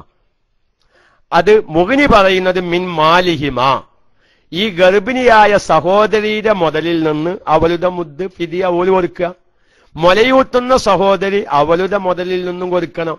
അപ്പൊ ഭർത്താവിന്റെ മുതലിൽ നിന്ന് അല്ല കൊടുക്കേണ്ടത്. കഴിച്ചില്ലായല്ലേ പുരുഷന്മാരെ? ഇങ്ങൊരു ഭർത്താവിന്റെ മുതലിൽ നിന്ന് കൊടുത്തുവച്ചിട്ട് കുഴപ്പമൊന്നുമില്ല. ഭാര്യനോട് ഭർത്താവ് പറഞ്ഞു, അനക്കിപ്പോ ഏതായാലും കാശില്ലേ, ഞാനിപ്പോ പന്തം വിറ്റിട്ടാണല്ലോ ഇപ്പൊ പേരുടെ വാർപ്പ് കഴിച്ചിട്ടുള്ളത്. അങ്ങനെ കുറച്ച് ആൾക്കാരുണ്ട്. അനമിൻഹു, ഞാനിപ്പോ നിഷേധിക്കണമെന്നില്ല. കാരണം അവസാനം പദവൊക്കെ കഴിഞ്ഞ് മെയിൻ സ്ലാബിന് കാശ് തന്നില്ലെങ്കിൽ പിന്നെ അവസാനം ഭാര്യന്റെ പന്തം എടുത്ത് വിറ്റിട്ടാണ് മെയിൻ സ്ലാബ് കഴിക്കുക. അപ്പൊ ആ ഒരു കാര്യം കഴിച്ചിലായി. അപ്പൊ അതുകൊണ്ട് അന്റെ മുദ്ദ് ജന്ന കൊടുക്കണം, ഇന്നോട് ചോദിക്കണ്ട. അബൂ റയ്യാന്റെ മസ്അല കേട്ടില്ലേ? തിരിച്ചു ചോദ്യം വരുത്തോ? ഇന്റെ മുദ്ദ് കൊടുക്കാനുള്ള കാശും പന്തും പണക്കിന്റെ വാപ്പ എനിക്ക് തന്നീന്, അത് വിറ്റിട്ടല്ലേ നമ്മളെ മെയിൻ സ്ലാബ് വാർത്തത്, അല്ലെങ്കിൽ നിലത്തിന്റെ പണി കഴിഞ്ഞത്, അല്ലെങ്കിൽ ഇന്റെ മഹത് വിറ്റിട്ടല്ലേ മെയിൻ ഡോറ് വെച്ചത്, ലോക്ക് വാങ്ങിയത് എന്ന് ചോദിച്ചാൽ നമ്മൾ മാനം കെടുക. അപ്പൊ മസ്അലയ്ക്ക് അങ്ങനെയാണെങ്കിലും നമ്മൾ മാനം കെടാതിരിക്കുന്നത് നല്ലതാണെന്ന് തലക്ക് തിരുവമ്പാടിയുടെ ചോദ്യം അവൾക്ക് മുതലില്ലെങ്കിലോ ഞാൻ ഉത്തരം പറയുന്നുണ്ട്. അപ്പൊ ഏതായിരുന്നാലും മസ്അല എന്തായി, അവരുടെ മുതലിൽ നിന്നാണ് കൊടുക്കേണ്ടത്. അപ്പൊ ഗർഭിണിയായ സഹോദരി ഈ നോമ്പ് ഒഴിവാക്കേണ്ടി വന്നാൽ, അതുപോലെ തന്നെ മുലയൂട്ടുന്ന സഹോദരി നോമ്പ് ഒഴിവാക്കേണ്ടി വരികയും ഫിദിയ കൊടുക്കേണ്ടി വരികയും, എപ്പോഴാണ് ഫിദിയ കൊടുക്കേണ്ടി വരിക നമ്മൾ പറഞ്ഞു. ഫിദിയ കൊടുക്കേണ്ടി വരുമ്പോൾ ആ ഫിദിയന്റെ ചെലവ് വഹിക്കേണ്ടത് ഭർത്താവിന്റെ സ്വത്തിൽ നിന്നല്ല, ഭാര്യയുടെ സ്വത്തിൽ നിന്നാണ്. അപ്പൊ അവരൊരു ഇഷ്കാല്, ഭാര്യക്ക് സ്വത്തില്ലെങ്കിലോ? അങ്ങനെ വരുമല്ലോ, ഭാര്യക്ക് സ്വത്തില്ലാത്ത അവസ്ഥ വരുമല്ലോ. എത്രയുണ്ട് ഇപ്പൊ നമ്മളൊക്കെ ഭാര്യമാർക്ക് കുറച്ച് സ്വത്തുണ്ടോ? അവരുടെ ആഭരണം പോലത്തെ തന്നെയല്ല, പൊതുവിൽ അവർക്ക് സ്വത്തില്ല. അപ്പോൾ അത് അവരുടെ ദിമ്മത്തിൽ, അവരുടെ ഉത്തരവാദിത്തത്തിൽ അവരെ ശേഷിക്കും. ഒരു കാലത്ത് ഭാര്യ കഴിവുള്ളവരാകുമ്പോ അന്ന് കൊടുത്താൽ മതി, കൊടുക്കാല്ലെങ്കിൽ കൊടുക്കണ്ട, അന്ന് കൊടുക്കും. എങ്ങനെ ഇനി ഒരു കാലത്ത് ഈ ഭാര്യ കഴിവുള്ളവരാവുക? ഞാൻ ഉദാഹരണം പറയാം. ഭർത്താവ് മരിച്ച് ഇവൾക്ക് മുലയൂട്ടുന്ന കാരണത്താൽ അല്ലെങ്കിൽ ഗർഭിണിയായ കാരണത്താൽ നോമ്പ് ഒഴിവാക്കേണ്ടി വരികയും ഫിദിയ കൊടുക്കേണ്ടി വരികയും ചെയ്തു. അവൾക്കതിന്റെ ഫിദിയ കൊടുക്കാൻ കാശില്ലാത്ത അവസ്ഥയും വന്നു എങ്കിൽ അവളുടെ ഉത്തരവാദിത്തത്തിൽ അതവരെ നിലനിൽക്കും. 2 കൊല്ലം കഴിഞ്ഞു ഭർത്താവ് മരിച്ചു. ഭർത്താവ് മരിച്ചപ്പോ എന്ത് ചെയ്തു? ഇവൾക്ക് ഭർത്താവിന്റെ സ്വത്തിൽ നിന്ന് വിഹിതം കിട്ടി. അങ്ങനെ ഇവള് കഴിവുള്ളവരായി. അപ്പൊ ആ സ്വത്തിൽ നിന്ന് ഇപ്പോ ഭർത്താവിന്റെ വിഹിതം ഇവൾക്ക് ഈ ഭാര്യയാവുന്ന ഇവൾക്ക് ലഭിച്ചാൽ ഇവളുടെ സ്വത്തായല്ലോ. ഇപ്പൊ ഒരു സ്വത്തുള്ളവരായി. അപ്പൊ ആ സ്വത്തിൽ നിന്ന് അന്ന് കൊടുക്കേണ്ട ഫിദിയ എടുത്തു കൊടുക്കേണ്ടി വരും. അങ്ങനെയാണ്. അപ്പൊ മിമ്മാലിഹിമ, അവർ 2 പേരുടെയും സ്വത്തിൽ നിന്നാണ് ഇത് കൊടുക്കേണ്ടത് എന്നാണ് മുഗ്നി പോലത്തെ ഫിഖിന്റെ ഗ്രന്ഥങ്ങൾ പറയുന്നത്. മനസ്സിലായല്ലോ? ഭർത്താവിന് കൊടുക്കാം. അപ്പൊ ഒരു ഭാര്യ നോമ്പൊക്കെ ഒഴിവാക്കി ഫിദിയ കൊടുക്കാണ്. അപ്പൊ ഭർത്താവ് എന്ത് ചെയ്തു? ഏതായാലും ഒരു വകയായിട്ട് ഒരു 500 രൂപ ഭർത്താവിന്റെ വകയായി, അല്ലെങ്കിൽ 1000 രൂപ ഭർത്താവിന്റെ വകയായി ഭാര്യക്ക് കൊടുത്തു. അപ്പൊ ഭാര്യ എന്ത് ചെയ്തു? അതിൽ നിന്ന് ആ മുദ്ദ് വാങ്ങിയിട്ട് അല്ലെങ്കിൽ ഫിദിയ വാങ്ങിയിട്ട് കൊടുത്തു. കുഴപ്പമൊന്നുമില്ല എന്ന കാര്യം പ്രത്യേകമായി അറിയിക്കുന്നു. 5 വർഷം നോമ്പ് നോറ്റില്ല, എന്നാൽ നോമ്പിന്റെ മുദ്ദ് കൊടുക്കണോ? അതൊരു ചോദ്യം. അത് നിങ്ങൾ നാളെ കേൾക്കുക. അത് സ്ത്രീകളുമായി ബന്ധപ്പെട്ടൊരു മസ്അലല്ല. ഇത് ചൊവ്വാഴ്ചയാണ്. ഇപ്പൊ ചോദ്യം മനസ്സിലായി? അൽഹംദുലില്ലാ. 5 വർഷം നോമ്പ് നോറ്റില്ല, എന്നാൽ നോമ്പിന്റെ മുദ്ദ് കൊടുക്കണോന്നാണ് ചോദ്യം. അത് നമ്മൾ നോമ്പ് നോൽക്കാതെ കൽപ്പിച്ചുകൂട്ടി കൊല്ലങ്ങൾ ആവർത്തിക്കുന്ന മസ്അല നമ്മൾ പറയുന്നുണ്ട്. എന്റെ പ്രിയപ്പെട്ട ആ മുഹിബിനോടും ആ ശ്രോതാവിനോടും അതിലേക്ക് ഞാൻ ഇപ്പോൾ കടന്നാൽ, ചൊവ്വാഴ്ചക്കലത്തെ ക്ലാസ് സ്ത്രീകൾ അവര് പഠിക്കേണ്ട പ്രത്യേകമായ മസ്അലകൾ ശ്രദ്ധിക്കുന്ന ഒരുപാട് സഹോദരിമാർ നമ്മുടെ റേഡിയോ ശ്രോതാക്കളായ സഹോദരിമാരുണ്ട്. അവരത് കേട്ടിട്ട് മറ്റു സഹോദരിമാർക്ക് പറഞ്ഞു കൊടുക്കുന്നുണ്ട്. അപ്പൊ അതുകൊണ്ട് അവരെ പരിഗണിച്ച് ഞാൻ അത്തരം ഒരു മസ്അലയിലേക്ക് ഇപ്പൊ കടക്കുന്നില്ല. ഞാൻ ആ പ്രിയപ്പെട്ട ശ്രോതാവിനെ വിഷമിപ്പിക്കുകയല്ല. ഇൻഷാ അല്ലാഹ് ഞാൻ പറഞ്ഞില്ലേ, നമ്മൾ ഈ റമളാനിന്റെ മുന്നോടിയായുള്ള എല്ലാ ക്ലാസ്സിലും സാധാരണക്കാർക്ക് ആവശ്യമായ അത്ര മസ്അലകളൊക്കെയും വരും. അപ്പൊ 5 വർഷം നോമ്പ് നോച്ചിട്ടില്ലെങ്കിൽ പിന്നെ ആ നോമ്പിന്റെ മുദ്ദ് കൊടുക്കണോ എന്നുള്ളൊരു ചർച്ച ഇൻഷാ അല്ലാഹ് നമ്മുടെ പൊതുവായ നോമ്പിന്റെ മസ്അലയിൽ വരും എന്നാണ് ഉണർത്തുന്നു. അപ്പൊ ഈ ഗർഭിണികളാവുമായി ബന്ധപ്പെട്ട മസ്അലകളൊക്കെ നമ്മൾ പറഞ്ഞു. ഇനി ഇവിടെ വേറെ കുറച്ച് മസ്അലകളുണ്ട്, അതിലേക്ക് ഞാൻ ഇപ്പോൾ കടക്കുന്നില്ല. എന്താ, അതായത് വാടകക്ക് കൂലിക്ക് വിളിച്ച് ഒരു സഹോദരി മുല കൊടുക്കാൻ അങ്ങനെ ഉണ്ടല്ലോ. പക്ഷെ അതൊന്നും ഇപ്പൊ വല്ലാതെ അങ്ങനെ ഇല്ലാത്തത് കൊണ്ട് ഞാൻ വല്ലാതെ അത് സാധാരണക്കാരിലേക്ക് ഇറങ്ങി വരേണ്ട ഒരു വിഷയമല്ല അത്.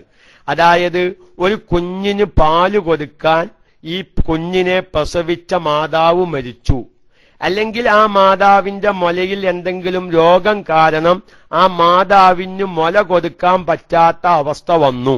അപ്പോൾ അവർ എന്ത് ചെയ്യാണ്, വേറൊരു സഹോദരി അവളുടെ വകയായിട്ട് എന്ത് കൊടുക്കാണ്, ഈ കുഞ്ഞിന് പാല് കൊടുക്കാണ്. വർഷം നോമ്പ് നോറ്റില്ല, എന്നാൽ ഈ നോമ്പിന്റെ മുദ്ദ് അങ്ങനെ കൊടുക്കേണ്ട ബാധ്യത. ഏതായിരുന്നാലും ആ ചോദ്യം നാളെയിലേക്ക് മാറ്റിവെക്കുന്നു. മൊത്തത്തിലുള്ള നോമ്പിന്റെ മസലയായതുകൊണ്ട് പ്രിയപ്പെട്ട തമാമം നൈജയിലുള്ള സുഹൃത്തിനെയും ആ ചോദ്യകർത്താവിനെയും നാളെ ആ ചോദ്യം ഒന്ന് ഓർമ്മപ്പെടുത്തണമെന്ന് സാന്ദർഭികമായി അറിയിക്കുന്നു. ഞാൻ ഏതായാലും ഇതൊന്ന് പറയട്ടെ. അപ്പൊ അതായത് ഒരു കുഞ്ഞിന് പ്രസവിച്ച മാതാവ് മരിച്ചതിന്റെ പേരിലോ, അതല്ലെങ്കിൽ ആ മാതാവിന്റെ മുലയിൽ തീരെ പാല് ഇല്ലാത്തതിന്റെ പേരിലോ, അല്ലെങ്കിൽ ആ മാതാവിന്റെ മുലയിൽ വലിച്ച രോഗങ്ങൾ കാരണോ ഒരു സ്ത്രീ അവളുടെ വകയായിട്ടൊരു കുഞ്ഞിന് പാല് കൊടുക്കാണ്. ആ വകയായി പാല് കൊടുക്കാണ്. അല്ലെങ്കിൽ ഒരു സ്ത്രീയെ മുലയൂട്ടാൻ വേണ്ടി കൂലിക്ക് വിളിച്ചിരിക്കുകയാണ്. ഇങ്ങനത്തെ സഹോദരിമാർക്ക് ഇവരെ നോമ്പ് മുറിക്കാൻ പറ്റുമോ? അല്ലെങ്കിൽ ആ കൂലിക്ക് വിളിച്ച സഹോദരി ഈ കുട്ടിക്ക് പാല് കൊടുക്കണമെങ്കിൽ ഇവൾ നോമ്പ് ഒഴിവാക്കിയേ പറ്റൂ. ഇങ്ങനത്തെ സാഹചര്യത്തിൽ വെറുതെ പാല് കൊടുക്കുന്ന സഹോദരിമാരുടെ ഹുക്കുമ്, അതുപോലെ തന്നെ മുലയൂട്ടാൻ വേണ്ടി വാടകക്കു വിളിച്ച സഹോദരിമാരുടെ നോമ്പ് ഒഴിവാക്കുന്നതിന്റെ ഹുക്കുമ് ഫിഖ്ഹിയായ ഗ്രന്ഥങ്ങൾ വളരെ വ്യക്തമായി പറയുന്നുണ്ട്. അത് ഇപ്പോൾ അത്ര സാധാരണക്കാർക്ക് ആവശ്യം ഇല്ലാത്തത് കൊണ്ട് ആവശ്യം ഉള്ളവർ അത് അന്വേഷിച്ച് ചോദിച്ചു മനസ്സിലാക്കണമെന്ന് മാത്രം ഞാൻ സാന്ദർഭികമായി ഉണർത്തി. ഇനി എന്റെ പ്രിയപ്പെട്ട എല്ലാ സഹോദരിമാർക്കും ആവശ്യമുള്ള കുറെ മസ്അലകളിലേക്ക് ഇറങ്ങി വരികയാണ്. അതിന്റെ പ്രിയപ്പെട്ട സഹോദരന്മാർ എല്ലാവരും ഇത് മനസ്സിലാക്കി വെക്കണം. നമ്മളെ ഹൈലും ഇസ്തിഹാലത്തുമായി ബന്ധപ്പെട്ട പല ക്ലാസ്സിലും അങ്ങനത്തെ മസ്അലകൾ ചർച്ച ചെയ്തിട്ടുണ്ടെങ്കിലും നോമ്പുമായി ബന്ധപ്പെട്ട ഒരു ക്ലാസ് എന്ന നിലക്ക് അവർക്കൊന്ന് വ്യക്തമായി സംശയമില്ലാതെ മനസ്സിലാക്കാൻ വേണ്ടി മുമ്പ് പറഞ്ഞ ചില മസ്അലകൾ തന്നെ ഞാൻ എടുത്തു പറയുകയാണ്. എന്റെ പ്രിയപ്പെട്ട സഹോദരന്മാരൊക്കെ അത് മനസ്സിലാക്കി നിങ്ങളുടെ ഭാര്യന്മാര് ഇതൊന്നും കേൾക്കാത്തവരാണെങ്കിൽ ഫോൺ വിളിച്ച് അവർക്ക് പറഞ്ഞു മനസ്സിലാക്കി കൊടുക്കണം എന്ന് ഉണർത്തി. അഥവാ ഇന്ന് നമ്മുടെ സഹോദരിമാർക്ക് പ്രസവിച്ച് കിടക്കുന്ന സഹോദരിമാര് അവിടെ നിൽക്കട്ടെ, അത് പിന്നെ 40 ദിവസം പിന്നെ നോമ്പൊക്കെ ഒഴിവാക്കും, അത് നമുക്ക് പിന്നീട് ചർച്ച ചെയ്യാം. നേരെ മറിച്ച് സാധാരണ ഹൈള് രക്തം പുറപ്പെടുന്ന സഹോദരിമാർക്കൊരു വിഷയമുണ്ട്. സാധാരണ പഴയ കാലത്തൊക്കെയും 6-7 ദിവസം രക്തം കണ്ട് നിന്ന് കുലിച്ചങ്ങട്ട് ശുദ്ധിയാവല. അതിന് ഒരുപാട് മാറ്റം ഇന്ന് സഹോദരിമാരിൽ വന്നിട്ടുണ്ട്. ഇന്ന് മിക്ക സഹോദരിമാരുടെയും അവസ്ഥ എന്താണ്? ഒരു 2 ദിവസം രക്തം കാണും, പിന്നെ തീരെ രക്തം കാണാത്ത ഒരു വിഭാഗം, പിന്നെ ഒരു 2 ദിവസം കഴിഞ്ഞ് വീണ്ടും രക്തം കാണുന്നു, അങ്ങനത്തെ ഒരു വിഭാഗം. പിന്നെ ചില സഹോദരിമാരുടെ ഒരു അവസ്ഥ, 2 ദിവസം രക്തം കാണും, പിന്നെ രക്തം പാടെ നിന്നു എന്ന് പറയാൻ പറ്റില്ല, എന്തോ ഒരു ചെറിയ ഒരു നിറവ്യത്യാസത്തിലുള്ള ഒരു നനവ് മാത്രം കാണുന്നു, ഇത്രേ കാണുള്ളൂ. ഇവിടൊക്കെ എന്റെ ഒരുപാട് സഹോദരിമാര് റമളാൻ മാസാണ്, ഞാൻ ഇപ്പൊ കുളിച്ച് നിസ്കരിക്കാ വാണ്ട്, അതെല്ലാം നോമ്പ് ഒഴിവാക്കാ വാണ്ട് എന്ന് ചിന്തിക്കുന്ന പല സഹോദരിമാരും, ഇതൊക്കെയും ഭാര്യന്മാർക്കുണ്ടാകുമ്പോൾ എന്റെ ഭാര്യ ഇവരെ എന്താണ് ചെയ്യേണ്ടതെന്ന് അറിയാതെ വിഷമിക്കുന്ന സാധാരണക്കാരായ പുരുഷന്മാരും, വ്യക്തമായി വരാൻ പോകുന്ന റമളാനുമായി ബന്ധപ്പെട്ട ഒരു മസ്അലയായതുകൊണ്ട് എല്ലാവരും ഒന്ന് ശ്രദ്ധിക്കണം. അവിടെ പല പ്രാവശ്യം നമ്മുടെ ഹൈലി ഇസ്തിഹാരത്തിൽ പറഞ്ഞതാണെങ്കിലും നോമ്പിന്റെ മസ്അല എന്ന നിലക്ക് അതൊന്ന് പ്രത്യേകം എടുത്ത് ഞാൻ പറയുകയാണ്. എന്റെ പ്രിയപ്പെട്ട ശ്രോതാക്കള്, സഹോദരന്മാരും സഹോദരിമാരും അതിൽ മനസ്സിലാക്കേണ്ട രൂപം, ഹൈലിന്റെ ഇടയിൽ 2 ദിവസം രക്തം കണ്ട് പിന്നെ തീരെ രക്തം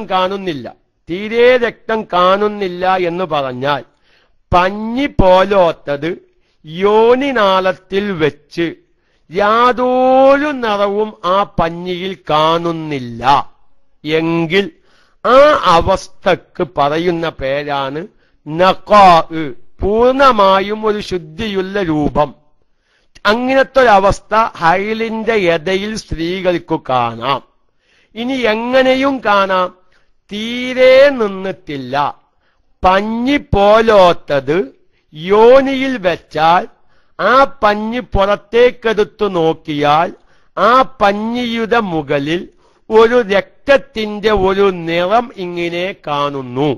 ഇങ്ങനത്തെ അവസ്ഥയും ഹൈള് രക്തത്തിന്റെ ഇടയിൽ സഹോദരിമാർക്ക് ഇന്ന് സാധാരണ കണ്ടുവരുന്നു.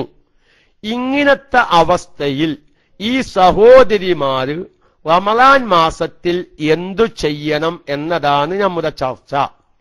അവിടെ ശാഫിഈ മദ്ഹബിലെ പ്രബലമായ അഭിപ്രായ പ്രകാരം ഒരു സ്ത്രീക്ക് 2 ദിവസം രക്തം കണ്ടു, 2 3 അല്ലെങ്കിൽ 4 എത്രയാവട്ടെ 2 എന്നുള്ളതൊരു ഉദാഹരണം, 2 3 ദിവസം രക്തം കാണുകയും പിന്നീട് 2 ദിവസം തീരെ രക്തം കാണുന്നില്ല, യോനിയിൽ പഞ്ഞി പോലോത്തത് വെച്ച് ആ പഞ്ഞി പുറത്തേക്കെടുത്താൽ രക്തത്തിന്റെ ഒരു നിറവും ഒരു അടയാളവും ആ പഞ്ഞിയിൽ ഇല്ല, ആ നിലക്ക് പൂർണ്ണമായും ഒരു ശുദ്ധിയായ അവസ്ഥ, 2 3 4 ദിവസം രക്തം കണ്ട് ഒരു 2 ദിവസം അങ്ങനത്തെ ഒരവസ്ഥ കണ്ടു.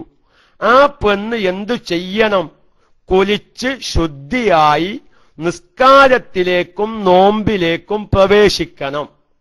പക്ഷേ അങ്ങനെ 2 ദിവസം റമളാനിൽ നിന്ന് ആ പെണ്ണ് നോമ്പ് നോറ്റു, രക്തം നിന്നു എന്ന നിലക്ക് ആ പെണ്ണ് റമളാനിൽ നോമ്പ് നോറ്റു. പക്ഷേ 2 ദിവസം കഴിഞ്ഞപ്പോൾ വീണ്ടും രക്തം വരികയാണ്. ഈ വീണ്ടും വന്ന രക്തം ഹൈലിൽ പെട്ടത് ആവുകയുമാണ് ചെയ്യുന്നത്. ചിലപ്പോൾ ഹൈലിൽ പെടാത്ത അവസ്ഥയും വരൂട്ടോ, അതിലേക്ക് ഞാൻ ഇപ്പൊ കടക്കുന്നില്ല. ഈ രണ്ടാമത് കണ്ട രക്തം ഹൈലിന്റെ ദിവസങ്ങളിൽ പെട്ടത് ആണ്. ചിലപ്പം രണ്ടാമത് കണ്ട രക്തം ഹൈലിൽ പെടാത്ത അവസ്ഥയും വരാം, അത് പ്രത്യേകം ശ്രദ്ധിക്കണം. വരാത്ത അവസ്ഥ പരിഗണിച്ചല്ല ഞാൻ മസ്അല പറയുന്നത്. രണ്ടാമത് കണ്ടത് ഹൈലിന്റെ ദിവസത്തിൽ ആവുന്ന രൂപത്തിൽ കണ്ട മസ്അലക്കനുസരിച്ചിട്ടാണ് ഞാൻ മസ്അല പറയുന്നത്. അപ്പൊ അങ്ങനെ വരുന്ന അവസരത്തിൽ 2 ദിവസം കഴിഞ്ഞ് വീണ്ടും രക്തം കണ്ടു. എന്നാൽ ഈ രണ്ടാമത് വീണ്ടും രക്തം കാണുകയും അത് ഹൈലിൽപ്പെട്ടത് ആകുകയും ചെയ്യുന്ന അവസരത്തിൽ തീരെ രക്തം കാണാത്ത 2 ദിവസം അത് ഹൈലിൽപ്പെട്ടതായിട്ടാണ് പരിഗണിക്കുക, ശുദ്ധിയുള്ളതായിട്ടല്ല പരിഗണിക്കുക. ഷാഫി മദ്ഹബിലെ പ്രബലമായ അഭിപ്രായ പ്രകാരം ഈ 2 ദിവസം വീണ്ടും രക്തം കണ്ടതുകൊണ്ട് ഹൈലായിട്ട് പരിഗണിക്കുന്നത് കൊണ്ട് ഈ രക്തം കാണാത്ത ദിവസം നോറ്റ നോമ്പ് സഹീഹ് അല്ല. അതുകൊണ്ട് റമളാൻ കഴിഞ്ഞാൽ ആ നോമ്പ് വീണ്ടും ഖളാ വീട്ടേണ്ടി വരും. മനസ്സിലായിട്ടുണ്ടാകും.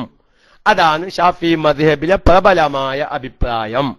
ഇനി എന്റെ സഹോദരിമാര് ശ്രദ്ധിക്കുക, രക്തം ആ വലിയ ശക്തി നിൽക്കുകയും യോനിയിൽ പഞ്ഞി പോലോത്തത് വെച്ച് പുറത്തേക്കെടുത്ത് പഞ്ഞിയിലേക്ക് നോക്കിയാൽ രക്തത്തിന്റെ നിറമോ രക്തത്തിന്റെ ഒരു ചെറിയ അടയാളം ആ പഞ്ഞിയിൽ കാണുന്നുവെങ്കിൽ ആ അവസ്ഥ ഇന്ന് പല സഹോദരിമാരിലും കണ്ടുവരുന്നു.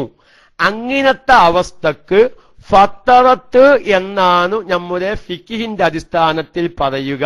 രക്തം നിന്നെങ്കിലും പാതേ നിന്നു എന്ന് പറയാനായിട്ടില്ല. അത് പരിശോധിക്കേണ്ട വിധമാണ്. പഞ്ഞി പോലത്തത് വെച്ച് നോക്കിയിട്ടാണ് പച്ച നിന്നോ അതല്ല പച്ച നിന്നിട്ടില്ലേ എന്ന് തീരുമാനിക്കേണ്ടത്.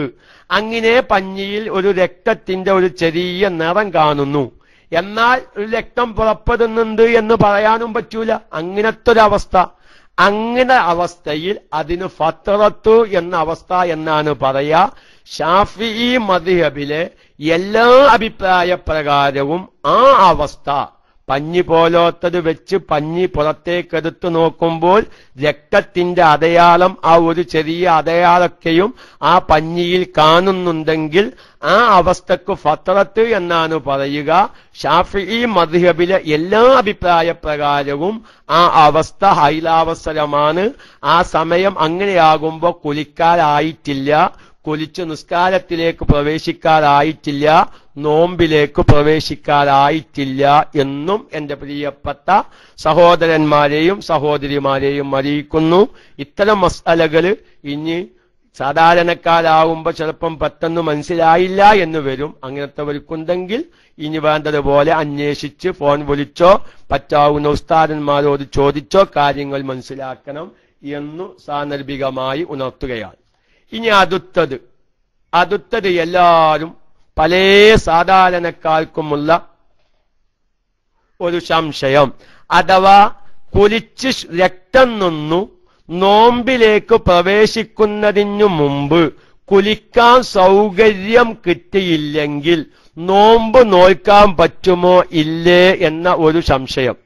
അത് പല പ്രാവശ്യം പറഞ്ഞതുകൊണ്ടാണെങ്കിലും നോമ്പിന്റെ മസ്അല എന്ന നിലക്ക് ഒരുപാട് സാധാരണക്കാരിൽ തെറ്റുധാരണ ഉള്ള ഒരു മസ്അല എന്ന നിലക്കും വീണ്ടും ഞാൻ ആവർത്തിച്ചു പറയുകയാണ്. ഞാനത് ഉദാഹരണത്തിലൂടെ പറയാം. നാളെ നോമ്പാണ്. ഇന്ന് രാത്രി ഇന്ന് സൂര്യൻ അസ്തമിച്ച രാത്രി സുബഹിന്റെ മുന്നെയായി ഒരു പെണ്ണിന് രക്തം നിന്നു. അങ്ങനെ ആ സുബഹി ബാങ്ക് കൊടുക്കുന്നതിനു മുമ്പ് ഈ സഹോദരിക്ക് കുലിക്കാനുള്ള സൗകര്യം ഇല്ലതാനും. സുബഹി ബാങ്ക് കൊടുത്തതിനു ശേഷേ കുലിക്കാനുള്ള സൗകര്യം കിട്ടുകയുള്ളൂ എന്ന് വെക്കുക. വീടിന്റെ പുറത്ത് ബാത്റൂം ആയ കാരണം സുബഹി ബാങ്ക് കൊടുക്കുന്നതിന്റെ മുമ്പ് പുറത്തുപോയി കുലിക്കാൻ ധൈര്യമില്ല. സുബഹി ബാങ്ക് കൊടുത്ത് ഏകദേശം 4 പുറത്തേക്ക് എഴുന്നേറ്റതിനു ശേഷം ലൈറ്റൊക്കെ ഇട്ടാലേ പുറത്തുപോയി കുലിക്കാൻ ധൈര്യമുള്ളൂ. അങ്ങനെയൊക്കെയും സംഭവിക്കാമല്ലോ. അപ്പൊ പല സഹോദരിമാരും അവിടെ ചെയ്യുന്നത്, എന്റെ പ്രിയപ്പെട്ട പുരുഷന്മാര് നോമ്പൊക്കെ ആകുമ്പോ ഇത്തരം കാര്യങ്ങള് ഭാര്യന്മാരോടൊന്ന് ഫോൺ വിളിച്ചിട്ട് ചോദിക്കണം. ചിലപ്പോൾ നല്ലൊരു വിഭാഗം സഹോദരിമാര് പറയും, ഞങ്ങൾക്ക് കുലിക്കാൻ സാധിക്കാത്തത് കൊണ്ട് പിന്നെ ഞങ്ങൾ നിയ്യത്ത് വെച്ചില്ല എന്ന് പറയുന്ന നല്ലൊരു വിഭാഗം സഹോദരിമാരുണ്ട്. ഞാനൊരു മസ്അല 1-2 സ്ഥലത്ത് ക്ലാസ്സിൽ പറഞ്ഞപ്പോ ഇതൊക്കെ ഇപ്പോ പുതിയ മസ്അലേന്ന്, ഇതൊക്കെ ഇപ്പൊ ഖിയാമത്ത് നാളിൽ വരാൻ പോകുന്ന ഒരു കൂട്ടക്കാർ നിങ്ങൾ കേൾക്കാത്ത കാര്യങ്ങൾ പറയും എന്നൊക്കെയും പറഞ്ഞ് എതിർത്ത ഒരു പറ്റം സഹോദരിമാരുണ്ടായതുകൊണ്ട് നമ്മുടെ ക്ലാസ് റൂമിലുള്ള പ്രിയപ്പെട്ട സഹോദരന്മാരെ, ചിലപ്പോൾ നിങ്ങളുടെ ഭാര്യന്മാരും അത്തരം സംശയാലുക്കളായിരിക്കും. അതുകൊണ്ട് വ്യക്തമായി അവർക്ക് പറഞ്ഞു നിങ്ങൾ മനസ്സിലാക്കി കൊടുക്കണം. കുലിക്കാൻ സാധിച്ചില്ല എന്നതിന്റെ പേരിൽ ഹൈല രക്തം നിന്നിട്ടോ പ്രസവരക്തം നിന്നിട്ടോ മറ്റേതെങ്കിലും നിലക്ക് കുലി നിർബന്ധമായിട്ടോ സുബഹിയുടെ മുന്നേ കുലിക്കല് സുന്നത്തേയുള്ളൂ. അത് നമ്മൾ ഇന്ന് നോമ്പിന്റെ പൊതുവായ മസ്അല പറയുന്ന നേരത്തെ അത് പറയും ഇൻഷാ അല്ലാഹ്. എങ്കിലും വിഷയവുമായി ബന്ധപ്പെട്ടത് കൊണ്ട് ഇവിടെ ഒന്ന് ആവർത്തിക്കുകയാണ്. കുലി നിർബന്ധമായാൽ ഫജ്റു സാദിഖ് വെളിവാകുന്നതിന്റെ മുമ്പേ കുലിക്കല് സുന്നത്തേയുള്ളൂ. പിന്നെ ഫജ്റു സാദിഖ് വെളിവായിട്ട് നോമ്പുകാരായിട്ട് കുലിക്കുമ്പോ ചിലപ്പം നോമ്പ് മുറിയുന്ന രൂപത്തിൽ വായയിലൂടെയോ ചെവിയിലൂടെയോ മൂക്കിലൂടെയോ വെള്ളം അകത്തേക്ക് കയറിയാൽ നോമ്പ് മുറിയുമോ ഇല്ലേ? ആ മസ്അല ചർച്ചയ്ക്ക് വരുന്നുണ്ട്. സാധാരണക്കാർ വളരെ വ്യക്തമായി മനസ്സിലാക്കേണ്ട മസ്അലയാണ്. നോമ്പുള്ളവരായിരിക്കെ കുലിക്കുമ്പോ ചിലപ്പം നിർബന്ധമായ കുലി കുലിക്കുന്നവരുണ്ടാകും, സുന്നത്തായ കുലി കുലിക്കുന്നവരുണ്ടാകും, ചിലപ്പം നമ്മുടെ ശരീരത്തിൽ തന്നവരുണ്ടാകും. ഇങ്ങനത്തെ വ്യത്യസ്തമായ കുലികൾ നോമ്പുള്ളവരായിരിക്കെ കുലിക്കുകയും അത് മുങ്ങിക്കുലിക്കുമ്പോൾ വെള്ളം അകത്തേക്ക് കയറിയാലുള്ള മസ്അല, ഷവറ് പോലോത്തത് ഉപയോഗിച്ച് അല്ലെങ്കിൽ കിണറ്റിലെ ബക്കറ്റ് പോലോത്തത് വെള്ളം കോരി കുലിക്കുമ്പോഴുള്ള സമയത്ത് വെള്ളം അകത്തേക്ക് കയറുമ്പോഴുള്ള മസ്അലകളൊക്കെയും ഇൻഷാ അല്ലാഹ് വളരെ വ്യക്തമായി നമ്മുടെ ക്ലാസ് റൂമിൽ സാധാരണക്കാർക്ക് വേണ്ടി ചർച്ചയ്ക്ക് വരും എന്നുണർത്തുന്നു. ഏതായിരുന്നാലും കുലി നിർബന്ധമായാൽ നോമ്പുകാരാകുമ്പോൾ ഫജ്റു സാദിഖ് വെളിവാകുന്നതിനു മുമ്പ് നോമ്പ് കുലിക്കൽ സുന്നത്തേയുള്ളൂ. അപ്പൊ ആ മസ്അലയിൽ നിന്ന് എന്ത് മനസ്സിലാക്കണം? നോമ്പുള്ളവർ കുലി നിർബന്ധമായിരിക്കെ ഫജ്റു സാദിഖ് വെളിവായാൽ ആ നോമ്പിന് ഒരു തകരാറും ഇല്ല. കാരണം ഈ കുലി നിർബന്ധമായാൽ ആ കുലിയിൽ നിന്ന് ശുദ്ധിയാകുക എന്ന ഷറത്ത് അത് നിസ്കാരത്തെ ബാധിച്ച ഷറത്താണ്, അത് നോമ്പിനെ ബാധിച്ച ഷറത്തല്ല. ഈ മസ്അല വ്യക്തമായി സാധാരണക്കാർക്ക് മനസ്സിലാവാൻ ചെയ്യാൻ വേണ്ടി ഞാൻ പറയുകയല്ല, ഈ വിഷയം മനസ്സിലാക്കാൻ വേണ്ടി പറയുകയാണ്. ഒരാൾക്ക് തലേ ദിവസം കുലി നിർബന്ധമായി, രക്തം നിന്നതിന്റെ പേരിലോ ശാരീരികമായി ബന്ധപ്പെട്ടതിന്റെ പേരിലോ തലേ ദിവസം കുലി നിർബന്ധമായി, ആ വ്യക്തി റമളാൻ മാസത്തിലെ അല്ലെങ്കിൽ വേറെ ഏതെങ്കിലും നോമ്പ്, സുന്നത്തായ നോമ്പോ കഫാറത്തിന്റെ നോമ്പോ നേർച്ചയാക്കപ്പെട്ട നോമ്പോ കളാവൂത്തുന്ന നോമ്പോ ഏത് നോമ്പാവട്ടെ, തലേ ദിവസം കുലി നിർബന്ധമായി, ആ വ്യക്തി എന്തു ചെയ്തു? ആ പിറ്റേ ദിവസം നോമ്പ് നോൽക്കാനുള്ള നിയ്യത്തും വെച്ചു പിറ്റേ ദിവസം പകലിൽ നോമ്പ് നോച്ചു, കുലിച്ചില്ല. ആ വ്യക്തി പിന്നെ കുലിക്കുന്നത് എപ്പോഴാണ്? പിറ്റേ ദിവസം സൂര്യൻ അസ്തമിച്ച് നോമ്പ് തുറന്നതിന്റെ ശേഷമാണ് കുലിക്കുന്നത്. എന്റെ പ്രിയപ്പെട്ട മോമിനീങ്ങളെ ചെയ്യാൻ വേണ്ടിയിട്ടല്ലട്ടോ. ഈ ഒരു മസ്അലയിൽ പല സാധാരണക്കാരും തെറ്റായി മനസ്സിലാക്കിയത് കൊണ്ട് ഒരു കുലി നിർബന്ധമായതിന്റെ പേരിൽ കുലിക്കാൻ സാധിക്കാത്ത പലവരും ുന്നുണ്ട്. ആ അവസ്ഥ ഇല്ലാതെയാക്കാനാണ് ഞാൻ ഈ മസ്അല പറയുന്നത്. അല്ലാതെ റമളാൻ മാസത്തിൽ കുലി നിർബന്ധമായിട്ട് കുലിക്കാതിരിക്കുന്നതുകൊണ്ട് കുഴപ്പമില്ല എന്ന് ആരെങ്കിലും മനസ്സിലാക്കുന്നുണ്ടെങ്കിൽ അത് തെറ്റാണ്. പക്ഷെ നോമ്പിന് കുഴപ്പമില്ല. അപ്പൊ പിറ്റേ ദിവസം സൂര്യൻ അസ്തമിച്ച് നോമ്പ് തുറന്നതിന്റെ ശേഷം ഈ തലേ ദിവസം നിർബന്ധമായ കുലി ഒരു പെണ്ണ് കുലിച്ചു അല്ലെങ്കിൽ ഒരു പുരുഷൻ കുലിച്ചു, ഈ നോമ്പ് സഹീഹാണ്. പക്ഷെ അള്ളാന്റെ അടുക്കൽ വലിയ കുറ്റക്കാരനാണ്. ഇവന്റെ സുബഹി കള ആയിട്ടുണ്ട്, ലുഹർ കള ആയിട്ടുണ്ട്, അസർ കള ആയിട്ടുണ്ട്. ശറഇന് വിപരീതമായിട്ടാണ് ഈ ഒരു പകൽ ഇവിടെ ജീവിച്ചത്. അതിന്റെ പേരിൽ അള്ളാന്റെ അടുക്കൽ അവൻ വലിയ കുറ്റക്കാരനാണ്, ശിക്ഷക്ക് അവൻ കാരണമാകും. പക്ഷേ അവന്റെ നോമ്പ് സഹീഹാണ്. മനസ്സിലായില്ലേ? അപ്പൊ പല സഹോദരിമാരും ഒരുപാട് ചെറുപ്പക്കാര് കുലി നിർബന്ധമായാൽ ഫജ്റു സാദിഖ് വെളിവാകുന്നതിനു മുമ്പ് അഥവാ സുബഹി ബാങ്ക് കൊടുക്കുന്നതിനു മുമ്പ് കുലിക്കാൻ സാധിച്ചിട്ടില്ലെങ്കിൽ അതിന്റെ പേരിൽ കുലി നോമ്പ് ഒഴിവാക്കുന്ന പല സാധാരണക്കാരെയും കാണാം. അത് ആവശ്യമില്ല. കുലി നിർബന്ധമാവലും നോമ്പും തമ്മിൽ യാതൊരു ബന്ധമില്ല. അപ്പൊ കുലി നിർബന്ധമായാല് സുബഹി ബാങ്ക് കൊടുത്തതിന്റെ ശേഷം സുബഹി കളാ ആകുന്നതിനു മുമ്പ് കുലിച്ച് ശുദ്ധിയായാ മതി. അപ്പൊ നോമ്പിന് തകരാറില്ല എന്നാ ഞാൻ പറഞ്ഞത്.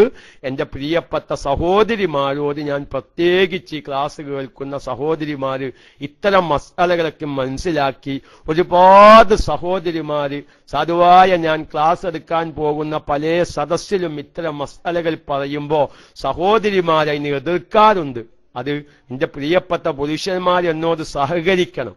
കാരണം ഒരു വിഷയം ഞാൻ അങ്ങനെ അനുഭവത്തിൽ നിന്ന് ഇതിൽ തെറ്റായി പലവരും മനസ്സിലാക്കി വെച്ച് റമളാനിലെ നോമ്പാണ് മനഃപൂർവ്വം ഒഴിവാക്കുന്ന ഒരു ഹുക്കുമിലേക്കാണ് ഈ മസ്അലക്ക് അറിയാത്തത് കൊണ്ട് പോകുന്നത്. അതുകൊണ്ട് എന്റെ ശബ്ദം ശ്രവിക്കുന്ന സഹോദരിമാര് നിങ്ങളുടെ കുടുംബ മിത്രാദികളുമായി നോമ്പിന്റെ മുന്നേക്കും ചർച്ച ചെയ്യുമ്പോ ഈ മസ്അല നിങ്ങൾ എങ്ങനെയാണ് മനസ്സിലാക്കിയിട്ടുള്ളത് എന്നൊന്ന് ചോദിച്ചിട്ട് ഇതൊക്കെയും മനസ്സിലാക്കി കൊടുക്കണം. ഇനി അടുത്തൊരു മസ്അല, നമ്മളെ പല സഹോദരിമാരും ഈ മസ്അലകളൊന്നും നോമ്പിന്റെ മുന്നേ ആവർത്തിച്ചു പറയില്ലേ, ഇത് സഹോദരിമാര് നോമ്പുമായി ബന്ധപ്പെട്ട് മനസ്സിലാക്കേണ്ട മസ്അല എന്ന നിലക്കാണ് ഞാനിത് പറയുന്നത്. പ്രിയപ്പെട്ട സഹോദരിമാരെ, ഇനി ഇത്തരം മസ്അലകളൊന്നും ബുധൻ, വ്യാഴം, വെള്ളി പോലത്തെ ദിവസങ്ങളിൽ ആവർത്തിച്ചു വരുന്നതല്ല എന്ന് പ്രത്യേകം ഉണർത്തുന്നു. ഇനി പല സഹോദരിമാരും ചെയ്യുന്നൊരു വിഷയം എന്താണെന്നറിയുമോ? അവർക്കറിയാം പിറ്റേ ദിവസം എന്തായാലും ഹൈല് രക്തം കാണുന്നു, അവർക്കറിയാം. അപ്പൊ അവിടെ പല സഹോദരിമാരും തലേ ദിവസം നിയ്യത്ത് വെക്കൽ അങ്ങനത്തെ ഒഴിവാക്കും. ഹലോ, ശബ്ദം കേൾക്കുന്നുണ്ടല്ലോ. അതായത് അവർക്കായി അവരുടെ പതിവ് അങ്ങനെയാണ്. ഹലോ, ശബ്ദം ഓക്കല്ലേ? അവരുടെ പതിവ് എന്താ? അവർക്കറിയാം നാളെ എന്തായാലും 10 മണിയാവുമ്പോഴേക്ക് എന്തായും ഹൈല് രക്തം തുടങ്ങും. ഇനിയിപ്പോ ഞാൻ പിന്നെ തലേ ദിവസം നിയ്യത്ത് വെച്ച് നോമ്പിലേക്ക് പ്രവേശിച്ചിട്ട് കാര്യമില്ല. എന്റെ പ്രിയപ്പെട്ട സഹോദരന്മാർ, ഇത് കേൾക്കുമ്പോ ചിലപ്പോൾ നിങ്ങൾക്കൊരു വിഷമം ഉണ്ടാവും. ഈ അബൂറയ്യാൻ പറഞ്ഞത് തന്നെ അങ്ങനെ പറഞ്ഞിങ്ങാതിരിക്കാൻ ഞങ്ങൾക്കൊക്കെ ഇത് മനസ്സിലായില്ലേ? പക്ഷെ നിങ്ങളിങ്ങനെ സാധാരണക്കാരായ പുരുഷന്മാരെ നിങ്ങളെ ഭാര്യമാരോടൊന്ന് ഫോൺ വിളിച്ച് ചോദിച്ചോക്കൊണ്ടു, ഇത് എങ്ങനെയാ അത് മനസ്സിലാക്കിയിട്ടുള്ളത്? അതെന്തിനാ നാലെന്തായാലും 10 മണിയായ ഹൈല രക്തം വരികയല്ലേ? എന്റെ പതിവ് എല്ലാ കൊല്ലും അങ്ങനെ തന്നെയാണ്, എല്ലാ മാസവും അങ്ങനെ തന്നെയാണ്. പിന്നെ ഇപ്പൊ ഞാൻ വെറുതെ തലേ ദിവസം രാത്രി വെറുതെ എന്റെ അത്താഴത്തിൽ നീച്ച് ഉറക്കം കല്ലത്താക്കണോ? ചില സഹോദരിമാര് പറയും, മൂത്തച്ഛി പറയും ഇളയച്ചിന് താത്ത ഞാൻ അത്താഴത്തിൽ നീച്ചിനില്ലത്തോന്നാല്. അപ്പം മൂപ്പത്തിയേർക്ക് മനസ്സിലാവും, മൂപ്പത്തിയേർക്ക് ഒന്നിരിക്കത് തുടങ്ങിയിരിക്കണ്, അല്ലെങ്കിൽ നാളെ തുടങ്ങാൻ പോവുകയാണ്. അതുകൊണ്ടാണ് ഇപ്പൊ അത്താഴത്തിൽ നീച്ചിനില്ല എന്നൊക്കെയും പറയുന്നത്. നോക്കിങ്ങൾ ഞാൻ ഒന്നുകൂടി അവിടെ പറയട്ടെ. അത്താഴം എന്ന് പറഞ്ഞപ്പോൾ ഒരു വിഷയം ഓർമ്മ വന്നതാ. അത്തായം കഴിച്ചില്ലെങ്കിൽ നോമ്പ് വയ്ക്കാൻ പറ്റൂല എന്ന് വിശ്വസിക്കുന്ന കൗമ് നമ്മുടെ സമൂഹത്തിൽ ഇന്നും ജീവിച്ചിരിപ്പുണ്ട്. അറിയങ്ങൾക്ക് നിങ്ങളെ ഇപ്പൊ ഈ KMICയുടെ ശ്രോതാക്കളുടെ കൂട്ടത്തിലുണ്ടോ ഇല്ല എന്നല്ല ഞാൻ പറയുന്നത്. നമ്മുടെ ഗ്രാമപ്രദേശങ്ങളില് അത്തായം വെച്ചിട്ടില്ലെങ്കിൽ നോമ്പ് വയ്ക്കാൻ പാടില്ല എന്ന് വിശ്വസിക്കുന്ന ആൾക്കാരുണ്ട്. എന്തേ ചെന്ന് നോമ്പ് വയ്ക്കാൻ? ഞാൻ അത്തായം വെച്ചിട്ടില്ല, അത്തായത്തിൽ നീച്ചാൻ മറന്നു, അല്ലെങ്കിൽ ഉറക്കത്ത് പൊത്തൂനാന്നിട്ട് അതേന്ന് ഒരാൾ പറഞ്ഞത്. എന്ത് നമ്മുടെ ഗ്രാമപ്രദേശങ്ങളിൽ സഹോദരിമാരുടെ വിശ്വാസ. ഒന്നുകൂടി ഞാൻ പറയട്ടെ, രാത്രി ഇംഗ്ലീഷ് ടൈം തീയതി മാറുന്നത് രാത്രി സമയം 12 മണിക്കാ. 12 മണി കഴിഞ്ഞാൽ പിന്നെ നോമ്പിന്റെ നിയ്യത്ത് വെക്കാൻ പാടില്ല എന്ന് വിശ്വസിക്കുന്ന സഹോദരിമാര് നമ്മുടെ KMICയുടെ ശ്രോതാക്കളുടെ കൂട്ടത്തിലുണ്ട്. അള്ളാഹു തആല അവർക്കൊക്കെ അത് തിരുത്താനുള്ള അവസരം അള്ളാഹു നൽകിയിട്ടുണ്ട്. അൽഹംദുലില്ലാ. അതാണ് മസ്അല. നമ്മുടെ സാധാരണക്കാരിലേക്ക് ഇറങ്ങി വരുമ്പോ എന്തെല്ലാം കാര്യങ്ങളാണ് ഓര് മനസ്സിലാക്കി വെച്ചിട്ടുള്ളത് ചിത്ത. അള്ളാഹു തആല എല്ലാം തിരുത്തി മനസ്സിലാക്കാൻ ഫിഖിന്റെ ഗ്രന്ഥങ്ങളിൽ പറഞ്ഞതുപോലെ നമുക്ക് കാര്യങ്ങൾ മനസ്സിലാക്കാൻ ഈ KMICയിലൂടെ അള്ളാഹു തൗഫീഖിനെ പ്രദാനം ചെയ്യുമാറാവട്ടെ. അപ്പൊ ഏതായാലും ഞാൻ പറയുന്നത്, എന്തേ പറഞ്ഞത്? 4 രക്തം കാണുമെന്ന് വിചാരിച്ച് തലേ ദിവസം നിയ്യത്ത് ഒഴിവാക്കുക പാടില്ല. 4 എല്ലാ മാസവും അങ്ങനെ തന്നെയാണ്. കറക്റ്റ് 5-ാം തീയതി നേരം വെളുത്താൽ ഈ പെണ്ണിന് ഹൈലുണ്ടാവും. കാലങ്ങളോടായിട്ട് പതിവ് അങ്ങനെയാണ്. പറയട്ടെ പ്രിയപ്പെട്ട സഹോദരിമാരെ, ഞാൻ പറയട്ടെ, ഒരു ദിവസം അത് ഉണ്ടായില്ലെങ്കിലോ? നിങ്ങൾക്ക് ഹൈല് തുടങ്ങിയതം മുതൽ എല്ലാ മാസവും ഇംഗ്ലീഷ് മാസം 5-ാം തീയതി എന്താണ് ഹൈലുണ്ടാവല പതിവ്. എന്നാ അപ്പൊ നേരം വലത്ത ഹൈലുണ്ടാവും. ഞാൻ പിന്നെ ഇപ്പൊ നെയ്യത്ത് വെച്ച് നേരെ ഉച്ച വരാണ്ട് പട്ടിണി കിടക്കേണ്ടി വരും. ഉച്ചക്ക് ഹൈല് രക്തം കാണും. വെറുതെ ഇപ്പൊ ഞാൻ നോമ്പ് വെച്ചിട്ട് ഞാൻ എന്റെ നോമ്പാണ് സഹിയല്ല, ശരിയാണ്, ഹൈല് രക്തം തുടങ്ങിയ നോമ്പ് ബാത്തിലായി. ഞാൻ പിന്നെ വെറുതെ ഉച്ച വരെ പട്ടിണി കിടക്കണോ എന്നൊക്കെ പറഞ്ഞ് നെയ്യത്ത് വെക്കാത്തവരുണ്ട്. ഞാൻ ചോദിക്കത്ത സഹോദരി, കാലങ്ങളോടായിട്ട് സംഗതി ആ സഹോദരിയുടെ പതിവ് അങ്ങനെ തന്നെ, ഓക്കെ. പക്ഷേ ഈ മാസം അതങ്ങട്ട് തെറ്റി ആ മാസം ഉണ്ടായില്ലെങ്കിൽ വിശുദ്ധമായ റമളാനിലൊരു നോമ്പല്ലോ ഒഴിവായത്. വിശുദ്ധമായ റമളാനിലൊരു നോമ്പ് ഒഴിവാക്കി അതിനു പകരം 3000 നോമ്പ് നോറ്റാൽ റമളാനിലെ ഒരു നോമ്പിന് കഥ പുരിക്കൂലെന്നാണ് അതിന്റെ മസ്അല. ഒരാള് റമളാനിലൊരു നോമ്പ് മസ്അല അറിയാനിട്ടോ കൽപ്പിച്ചു കൂട്ടിയിട്ടോ ഒരു നോമ്പ് ഒഴിവാക്കി, റമളാൻ കഴിഞ്ഞിട്ട് അത് കളാ പൂത്താനും തയ്യാറായി, ഓക്കെ. പക്ഷേ റമളാനിന്റെ പകലിൽ ഒരു നോമ്പ് ഒഴിവാക്കിയിട്ട് ആ ഒഴിവാക്കിയ നോമ്പിന് പകരം 3000 നോമ്പോ നോറ്റു. 3000 നോമ്പതിന് പകരം നോറ്റ് വീട്ടിയാൽ റമളാനിലെ ഒരു നോമ്പിന് ഈ 3000 നോമ്പ് കഥ പുരിക്കൂല. അങ്ങനത്തെ ചില മസ്അലകളുണ്ട്. നമ്മൾ പറയാം അതൊക്കെ പിന്നെ ചെയ്താലും പറയാം. ഞാനൊരു ചെറിയ ഉദാഹരണം പറയാം. ഓരോ മസ്അലയുടെ ഓരോ വിഷയത്തിന്റെ ഗൗരവം തിരിയാൻ. വരാൻ പോകുന്ന റമളാൻ മാസപ്പിറവി കണ്ടിട്ട് പറയേണ്ട ഒരു മസ്അലയാണ്. പക്ഷെ ഇത്തരം വിഷയങ്ങളുടെ ഗൗരവം തിരിയാൻ. ഇപ്പൊ ഫിത്ർ സക്കാത്ത് കൊടുക്കേണ്ടത് എപ്പോഴാ? ഇപ്പൊ നമ്മളൊക്കെ എന്താ ചെയ്യുക? അതൊരു നോമ്പ് 25 ആവുമ്പോ തന്നെ അത് കൊടുത്തു വീട്ടുകയാണ്. അവർക്ക് ഒരു സൗകര്യം. നമ്മൾ ഈ സൗകര്യമാണല്ലോ നോക്കുന്നത്. ഒക്കെ ഈ സൗകര്യം നോക്കിയിട്ടാ. അത് യഥാർത്ഥത്തിൽ അതിന്റെ അഫ്ളലായ സമയപ്പല ആ പെരുന്നാളിന്റെ അന്ന് രാവിലെയാണ്. പെരുന്നാൾ മാസം കണ്ടതിന്റെ ശേഷം രാവിലെയാണ് അത് കൊടുക്കേണ്ടത്. ഇനി ചിലവരത് പിന്തിപ്പിച്ചു എന്ന് വെക്കുക. പെരുന്നാൾ നിസ്കാരം കഴിയുന്നത് വരെ പിന്തിപ്പിക്കാൻ വേണമെങ്കിൽ പ്രത്യേകമായ കാരണം എന്തെങ്കിൽ, അല്ലെങ്കിൽ കറാഹത്താണ്. സൂര്യൻ അസ്തമിക്കുന്ന സമയം വരെയല്ല. പക്ഷെ അതിന്റെ സമയത്ത് അത് കൊടുത്തിട്ടില്ലെങ്കിൽ ഉസ്മാൻ ഇബ്നു അഫ്ഫാൻ റളിയല്ലാഹു തആല അൻഹു വിത്ർ സക്കാത്ത് കൊടുക്കേണ്ട അഫ്ളലായ സമയത്ത് കൊടുക്കാത്തതിന് വേണ്ടി 100 അടിമകളേറ്റ് കൊടുക്കാതെ റസൂലുള്ളാഹിനോട് പറഞ്ഞപ്പോ മഹാനായ റസൂലുള്ള ഉസ്മാൻ ഇബ്നു അഫ്ഫാൻ റളിയല്ലാഹു തആല അൻഹുമയോട് പറഞ്ഞു, ഉസ്മാനെ, ആ വിത്ർ സക്കാത്ത് കൊടുക്കേണ്ട സമയത്ത് കൊടുക്കാതെ പകരം 100 അടിമകളെ മോചിപ്പിച്ചാലും അതിന് പകരാവൂലെന്നാണ്. 100 അടിമകളെ മോചിപ്പിച്ചാലും വിത്ർ സക്കാത്ത് കൊടുക്കേണ്ട അഫ്ളലായ സമയത്ത് കൊടുത്തതിന്റെ കൂലി എനിക്ക് കിട്ടൂല. അപ്പൊ അങ്ങനെ നമ്മൾ നിസ്സാരമായി കാണുന്ന ചില അമലുകൾ, നമ്മളിപ്പോ കലാപ് കിട്ടിയ പോലെ എനിക്ക് മസ്അല പറയും. പക്ഷെ വലിയ വലിയ പ്രതിഫലങ്ങളാണ് നമുക്ക് നഷ്ടപ്പെടുന്നത്. നമ്മുടെ പല സഹോദരിമാരും ചെയ്യുന്നത് എന്താ? അവർക്ക് പിറ്റേ ദിവസം ഹൈലാവും എന്ന് കണ്ടാൽ തലേ ദിവസം തന്നെ നിയ്യത്തെ കണ്ട് ഒഴിവാക്കി നോമ്പിലേക്ക് പ്രവേശിക്കുന്നില്ല. ചെയ്യരുത്. നമ്മൾ നോമ്പിലേക്ക് നിയ്യത്തൊക്കെ വെച്ച് നോമ്പിലേക്ക് പ്രവേശിക്കുക. അങ്ങനെ പിറ്റേ ദിവസം രക്തം കാണാനോ നിങ്ങളിപ്പോ അത് നോമ്പ് മുറിച്ചാനൊന്നും പോകണ്ട. ഹൈല് കാരണം നോമ്പ് ഒഴിവാക്കി റമളാൻ ശേഷം നോക്കുമ്പോൾ റമളാന്റെ കൂലി കിട്ടുമോ? അത് കിട്ടുമല്ലോ. അബൂ സിനാൻ ഉസ്താദ് മാഷാ അല്ലാഹ്.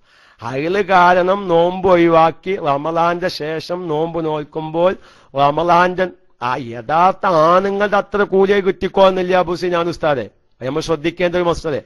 കാരണം റസൂലുള്ള ആരോട് വ്യക്തമായി പറഞ്ഞു, സഹാബത്തിന്റെ ഭാര്യയോട്, ഇങ്ങള് ദീനും അക്കലും കുറഞ്ഞോളാണ്. ദീനും കുറഞ്ഞോളാണ്. ദീനിന്റെ ആണുങ്ങളുടെ അത്ര കൂലി പെണ്ണുങ്ങൾക്ക് ദീനിയായ വിഷയത്തിൽ കിട്ടൂല. കാരണം ഹൈല് കാരണം റമളാൻ മാസത്തിൽ നോമ്പ് ഒഴിവാക്കുന്നു.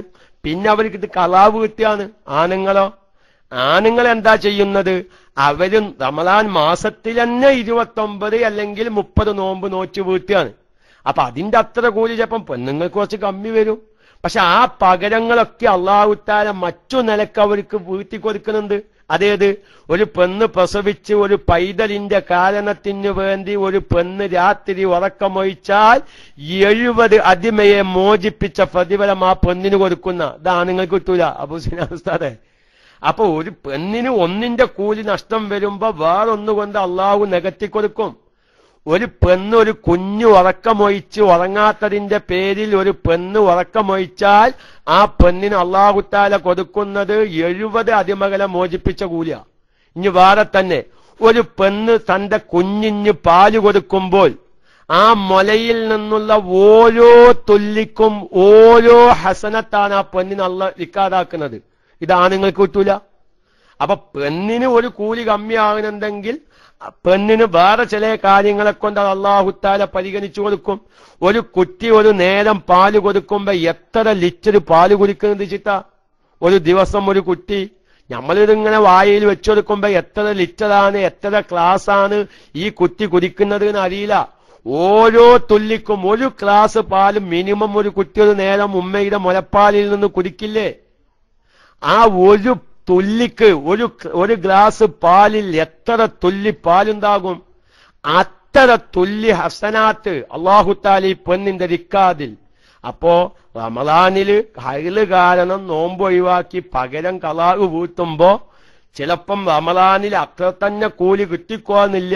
അതിന്റെ പേരിൽ ആ പെണ്ണ് കുറ്റക്കാരത്തിയല്ല. കാരണം അവർ ഒഴിവാക്കൽ അനുവദനീയമായ കാരണത്തിന് വേണ്ടിയിട്ടാലോ ഒഴിവാക്കണ്.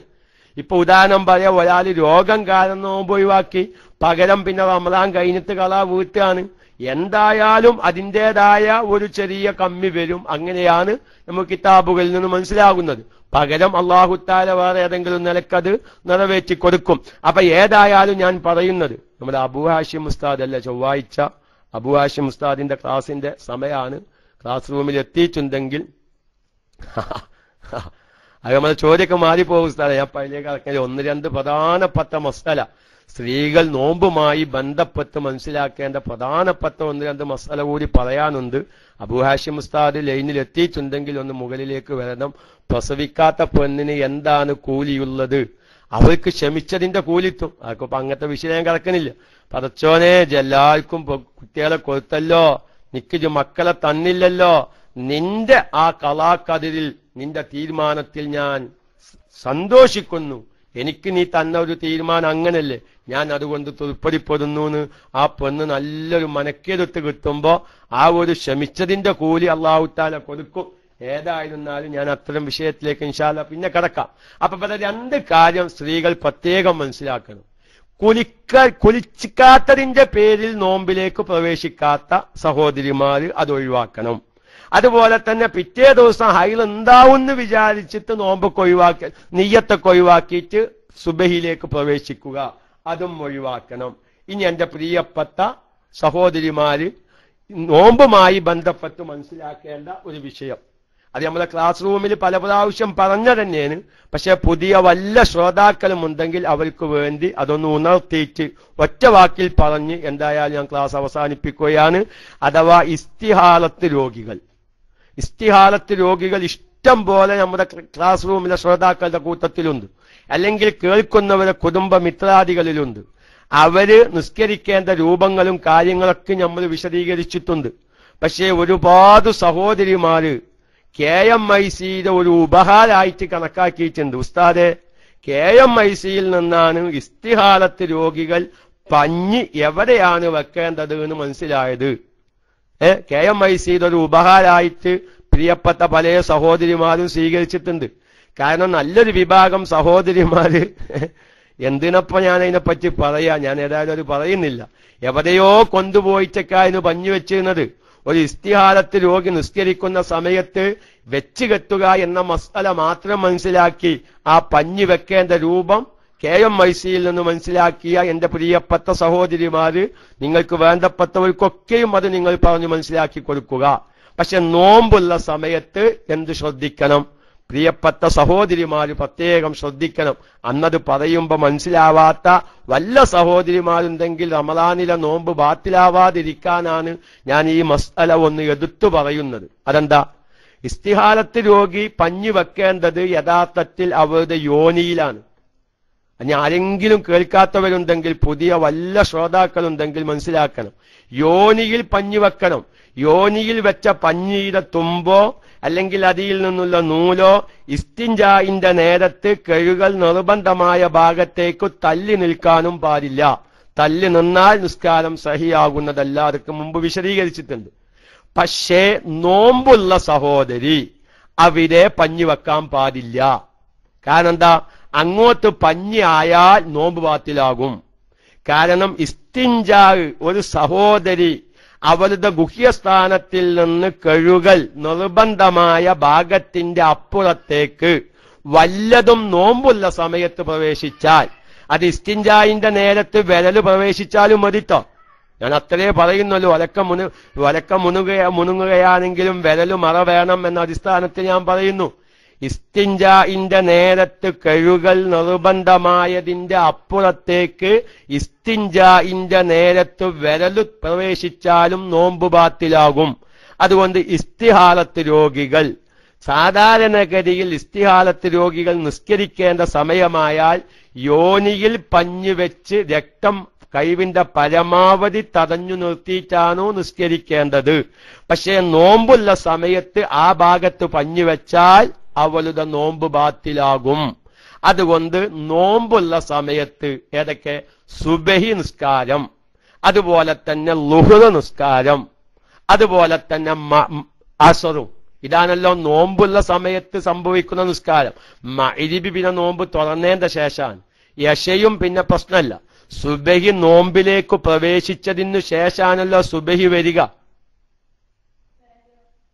ഇസ്തിഹാലത്ത് മലയാളം ബ്ലീഡിംഗ് ഉള്ള സഹോദരി, അപ്പൊ ഇംഗ്ലീഷ് ആയല്ലേ. രക്തം പോക്ക് എന്ന് പറഞ്ഞോളി. ഇസ്തിഹാലത്ത് അറബിയാണ്, ബ്ലീഡിംഗ് ഇംഗ്ലീഷാണ്. രക്തം പോക്ക്, അതായത് ഹൈലും നിഫാസും അല്ലാത്ത രക്തം പോക്കുള്ള സഹോദരി, അല്ലെങ്കിൽ കിലശച്ചോല എന്നൊക്കെ അതിന് പറയാം. പിന്നെ എല്ലാവർക്കും തിരിയുന്ന വിഷയമായതുകൊണ്ടാണ് ഞാൻ ആ ഭാഗത്തേക്ക് കടക്കാത്തത്. ഏതായാലും ഹൈലുമല്ല പ്രസവരക്തവുമല്ലാത്ത പോയിക്കൊണ്ടിരിക്കുന്ന ബ്ലീഡിങ് എന്ന് പറഞ്ഞപ്പോ എല്ലാവർക്കും തിരിയും. അതല്ലെങ്കിൽ രക്തം പോക്ക്. ആ സമയത്ത് ഒരു പെണ്ണ് നിസ്കരിക്കുമ്പോ വളരെയധികം ശ്രദ്ധിക്കണം. ഞാൻ അവരെ പറയാൻ എനിക്ക് ഒരുപാട് ലജ്ജയുണ്ട്. പക്ഷെ ലജ്ജ ഉണ്ടെങ്കിലും ഒന്ന് സൂചിപ്പിക്കാൻ, സാധാരണ നമ്മൾ ഉസ്താദന്മാര് മസ്അല പറയുമ്പോ ഇസ്തിൻജാഗ് അല്ലേ? മാഷാ അല്ലാഹ്. ഇസ്തിൻജാഗ് എന്ന് പറഞ്ഞാല് ശുദ്ധീകരണം, മൂത്രമൊഴിച്ച് വൃത്തിയാക്കാൻ ഒറ്റവാക്ക് പറയാം. ഞാൻ ഒരു മസ്അലയിലേക്ക് എല്ലാ സാധാരണ സഹോദരിമാര് ശ്രദ്ധിക്കേണ്ടത്, സാധാരണ ഉസ്താദന്മാര് ക്ലാസ് എടുക്കുമ്പോൾ ഒരു മസ്അല പറയും. എന്താ പറയാ? നിത്യ അശുദ്ധിക്കാരത്തികളാവുന്ന സഹോദരിമാർക്ക് മൊത്തത്തിലൊരു ഹുക്കുമ് പറയും. നിസ്കാരത്തിന്റെ സമയമായാൽ അവര് ഗുഹ്യസ്ഥാനം കഴുകി വൃത്തിയാക്കി വെച്ച് കെട്ടുകയാണ്. അവരെ നമ്മൾ ഇസ്തിഹാലത്ത് രോഗികൾ എങ്ങനെ ചെയ്യണമെന്ന് വ്യക്തമായി നമ്മൾ പഠിപ്പിച്ചിട്ടുണ്ട്. അവരെ ഒന്നുകൂടി ഉണർത്തുകയാണ്. ചില സഹോദരിമാർക്ക് യോനിയിൽ പഞ്ഞുവെക്കുമ്പോ ശക്തിയായ വേദനയും അസ്വസ്ഥതയും അനുഭവപ്പെടുന്നവരുണ്ടാകും. അങ്ങനത്തവരും യോനിയിൽ പഞ്ഞുവെക്കേണ്ട ആവശ്യം ഇല്ല. അവരും മറ്റു നില സ്വീകരിച്ചാൽ മതി. നേരെ മറിച്ച് നോമ്പും അല്ല, അങ്ങനത്തെ അസ്വസ്ഥതയോ വേദനയോ ഒന്നും ഇല്ലാത്ത രക്തം പോക്കുള്ള സഹോദരിമാർ നിസ്കരിക്കുന്ന സമയത്ത് അവിടെ തന്നെ പഞ്ഞുവെക്കണം. പക്ഷെ സാധാരണ എല്ലാവരും മനസ്സിലാക്കുന്ന ഒരു മസല എന്താ? അത് മൂത്രവാർച്ചയുള്ള സഹോദരിമാരും അങ്ങനെയാണ് ചെയ്യേണ്ടത്. മൂത്രവാർച്ചയുള്ള സഹോദരിമാരും ഇസ്തിഹാലത്ത് രക്തം പോക്കുള്ള സഹോദരിമാരും ഒക്കെ ഒരേ വിധിയാണ് എന്ന് മനസ്സിലാക്കി വെച്ചിട്ടുണ്ട്. പക്ഷെ വെച്ച് കെട്ടുന്നിടത്ത് വ്യത്യാസമുണ്ട്. കാരണം ഒരു സഹോദരിക്ക് മൂത്രവാർച്ചയുള്ള ഒരു സഹോദരിയാണ്, അവർക്ക് ഇങ്ങനെ മൂത്രം ഒച്ചിക്കൊണ്ടേയിരിക്കുകയാണ്. ആ സഹോദരി വെച്ച് കെട്ടേണ്ട രൂപവും രക്തം പോകുന്ന സഹോദരി വെച്ച് കെട്ടേണ്ട രൂപവും തമ്മിൽ വ്യത്യാസമുണ്ട്. കാരണം മൂത്രം ഒച്ചുകൊണ്ടിരിക്കുന്ന ഒരു സഹോദരി യോനിയിൽ മൂത്രം നിൽക്കാൻ വേണ്ടി, രക്തം പോക്ക് നിൽക്കാൻ വേണ്ടി യോനിയിൽ പഞ്ഞു വെക്കുന്നത് പോലെ മൂത്രം ഒച്ചുന്ന സഹോദരി അവിടെ കൊണ്ടുപോയി പഞ്ഞു വെച്ചാൽ മൂത്രം ഒച്ചല് നിൽക്കൂല. കാരണം അത് രണ്ട് മാർഗത്തിലൂടെ പുറപ്പെടുന്നത്. ഇനി വാക്യങ്ങൾ മനസ്സിലാക്കിയാൽ മതി. അതിന്റെ പ്രിയപ്പെട്ട സഹോദരിമാർ വ്യക്തമായി മനസ്സിലാക്കേണ്ട ഒരു മസലെ. കാരണം രക്തം വരുന്ന ഭാഗവും മൂത്രം വരുന്ന ഭാഗവും തമ്മിൽ വ്യത്യാസമുണ്ട്. ചില സഹോദരിമാര് മസല അറിയാതെ മൂത്രമൊറ്റുന്ന സഹോദരിയുടെ ഹുക്കുമും ഇസ്തിഹാലത്ത് രക്തം പോകുന്ന സ്ത്രീയുടെ ഹുക്കുമും ഒക്കെ ഒരേ മാതിരിക്കാണ്. അബുറയ്യാൻ പറഞ്ഞത് യോനിയിൽ പഞ്ഞു വെക്കാനാണ് പറഞ്ഞ് അവിടെ കൊണ്ടുപോയി പഞ്ഞു വെച്ചാൽ ഇവിടെ മൂത്രം നിൽക്കൂല. ഉമ്മുറയ്യാം അള്ളാഹത്ത് വന്നത് ലാപ്ടോപ്പിൽ വയ്ക്കാം. പക്ഷെ പറയല്ലാതെ എന്താ ചെയ്യാ? ഇതൊക്കെ അറിയാത്ത എത്ര സഹോദരിമാരുണ്ട്. മൂത്രമൊറ്റുന്ന 100 കണക്കിന് സഹോദരിമാര് നമ്മുടെ ഫാമിലികളുടെ കൂട്ടത്തിൽ ഇപ്പൊ ഈ ക്ലാസ് റൂമിലുണ്ട്. അവരൊക്കെ ചോദിച്ച് ചില മസലകൾ പറയുമ്പോ പൊട്ടിക്കരയുന്ന പ്രിയപ്പെട്ട സഹോദരിമാര്, അത് ഞങ്ങൾക്കിത് പറഞ്ഞു മനസ്സിലാക്കി തരാൻ ഒരാളുണ്ടായില്ല എന്ന് പറഞ്ഞ 100 കണക്കിന് സഹോദരിമാര് ഈ ക്ലാസ് റൂമിന്റെ ശ്രോതാക്കളുടെ കൂട്ടത്തിലുണ്ട്. അതുകൊണ്ടാണ് നമ്മൾ മതി വിചാരിച്ച് മസ്അലകൾ പഠിക്കേണ്ട രൂപത്തിൽ പഠിക്കാതിരുന്നാൽ നമ്മുടെ ഭാര്യന്മാരുടെ നിസ്കാരം നോമ്പൊക്കെയാണ് വള്ളത്തിലാകുന്നത്. നാളെ ആഖിറത്ത് ചെല്ലുമ്പോ ഞങ്ങളത് മതി വിചാരിച്ചിട്ട് ഞങ്ങളത് കേട്ടില്ല, അല്ലെങ്കിൽ ഞങ്ങളാരും അത് പറഞ്ഞില്ല എന്ന് പറഞ്ഞാൽ ഉസ്താദന്മാരും കുറ്റത്തിന് ഒഴിവാകൂല, സാധാരണക്കാരും കുറ്റത്തിന് ഒഴിവാകൂല. നമ്മൾ അബൂ ഹാഷിം ഉസ്താദ് എത്തിയിട്ടുണ്ട്, പൂവ് കാണാണ്ട്. ഏതായാലും ഞാൻ അവിടെ വെച്ച് അവസാനിപ്പിക്കുന്നു. ഇതിന്റെ ഒരു അല്പം കൂടി ബാക്കിയുണ്ട്. അത് ഒരല്പസമയം നാളെ പറഞ്ഞ് നോമ്പുകാർക്ക് എല്ലാവർക്കും ആവശ്യമായ പൊതുവായ എല്ലാ മസലകളും നോമ്പിന്റെ മുന്നോടിയായി റമളാൻ മാസം കാണുന്നതിന്റെ മുമ്പേ ഇൻഷാ അല്ലാഹ് ആയുസ്സും ആഫിയത്തും ഉണ്ടെങ്കിൽ നമ്മുടെ ക്ലാസ് റൂമിൽ ചർച്ചയ്ക്ക് വരും. അപ്പൊ അതുകൊണ്ട് ഇനിയിപ്പോ നോമ്പാകുമ്പോ അങ്ങനെ ഒരു സംശയം ഇങ്ങനെ ഒരു സംശയം എന്ന് വിചാരിച്ച് ആരും ഫോൺ വിളിച്ച് കാശ് ചെലവാക്കണ്ട. ഇനി നോമ്പായിട്ടും ചിലപ്പോ ഏതെങ്കിലുമൊക്കെ മസല പറയാൻ മറന്നു പോയിട്ട് നിങ്ങൾക്ക് സംശയം വരികയാണെങ്കിൽ ഫോൺ ചെയ്യുന്നതുകൊണ്ട് കുഴപ്പമില്ല എന്നുണർത്തി ഇൻഷാ അല്ലാഹ് പറഞ്ഞതിൽ ആരും വെറുപ്പൊന്നും വിചാരിക്കരുത്. നമുക്കും നമ്മുടെ ഭാര്യന്മാരെയും കണക്കിലെടുത്തിട്ടാണ്. കാരണം ഇത്തരം കാര്യങ്ങളൊക്കെ കൈകാര്യം ചെയ്യുന്നിടത്ത് അതൊന്നും മദ്രസയുടെ മൂല പോലും കാണാത്ത പല സഹോദരിമാർക്കും അബദ്ധങ്ങൾ വരുമ്പോ അതിന് പറയാതെ എന്ന് പറയുമെന്ന് ആലോചിച്ച് പറഞ്ഞു പോയതാണ്. പറയാൻ മടിയും ലജ്ജയുമുണ്ട്. പ്രിയപ്പെട്ട നമ്മുടെ ക്ലാസ് റൂമിലെ സ്ഥിരം ശ്രോതാക്കളുടെ ഇബാദത്ത് സഹിയാവാൻ വേണ്ടി ഞാൻ സൂചിപ്പിച്ചു. അല്ലാഹു തആല പറഞ്ഞതും കേട്ടതും സാലിഹായ അമലായി സ്വീകരിക്കുമാറാവട്ടെ. നമ്മുടെ ഹാഫിദ് അബൂ ഹാസിം ഉസ്താദ് ശുദ്ധമായ റമളാനാണ്. ഖുർആനൊക്കെ ശരിയായ രൂപത്തിൽ ഓതാൻ നമുക്ക് നല്ല അവസരങ്ങളാണ് നമ്മുടെ തജ്വീദിന്റെ ക്ലാസ്. എല്ലാവരും ഉപയോഗപ്പെടുത്തണം എന്ന് പറഞ്ഞ് ഞാൻ അബൂ ഹാഷിം ഉസ്താദിനോട് ദുആ വസിയത്ത് ചെയ്തു മൈക്കതിൽ ചെയ്യുന്നു.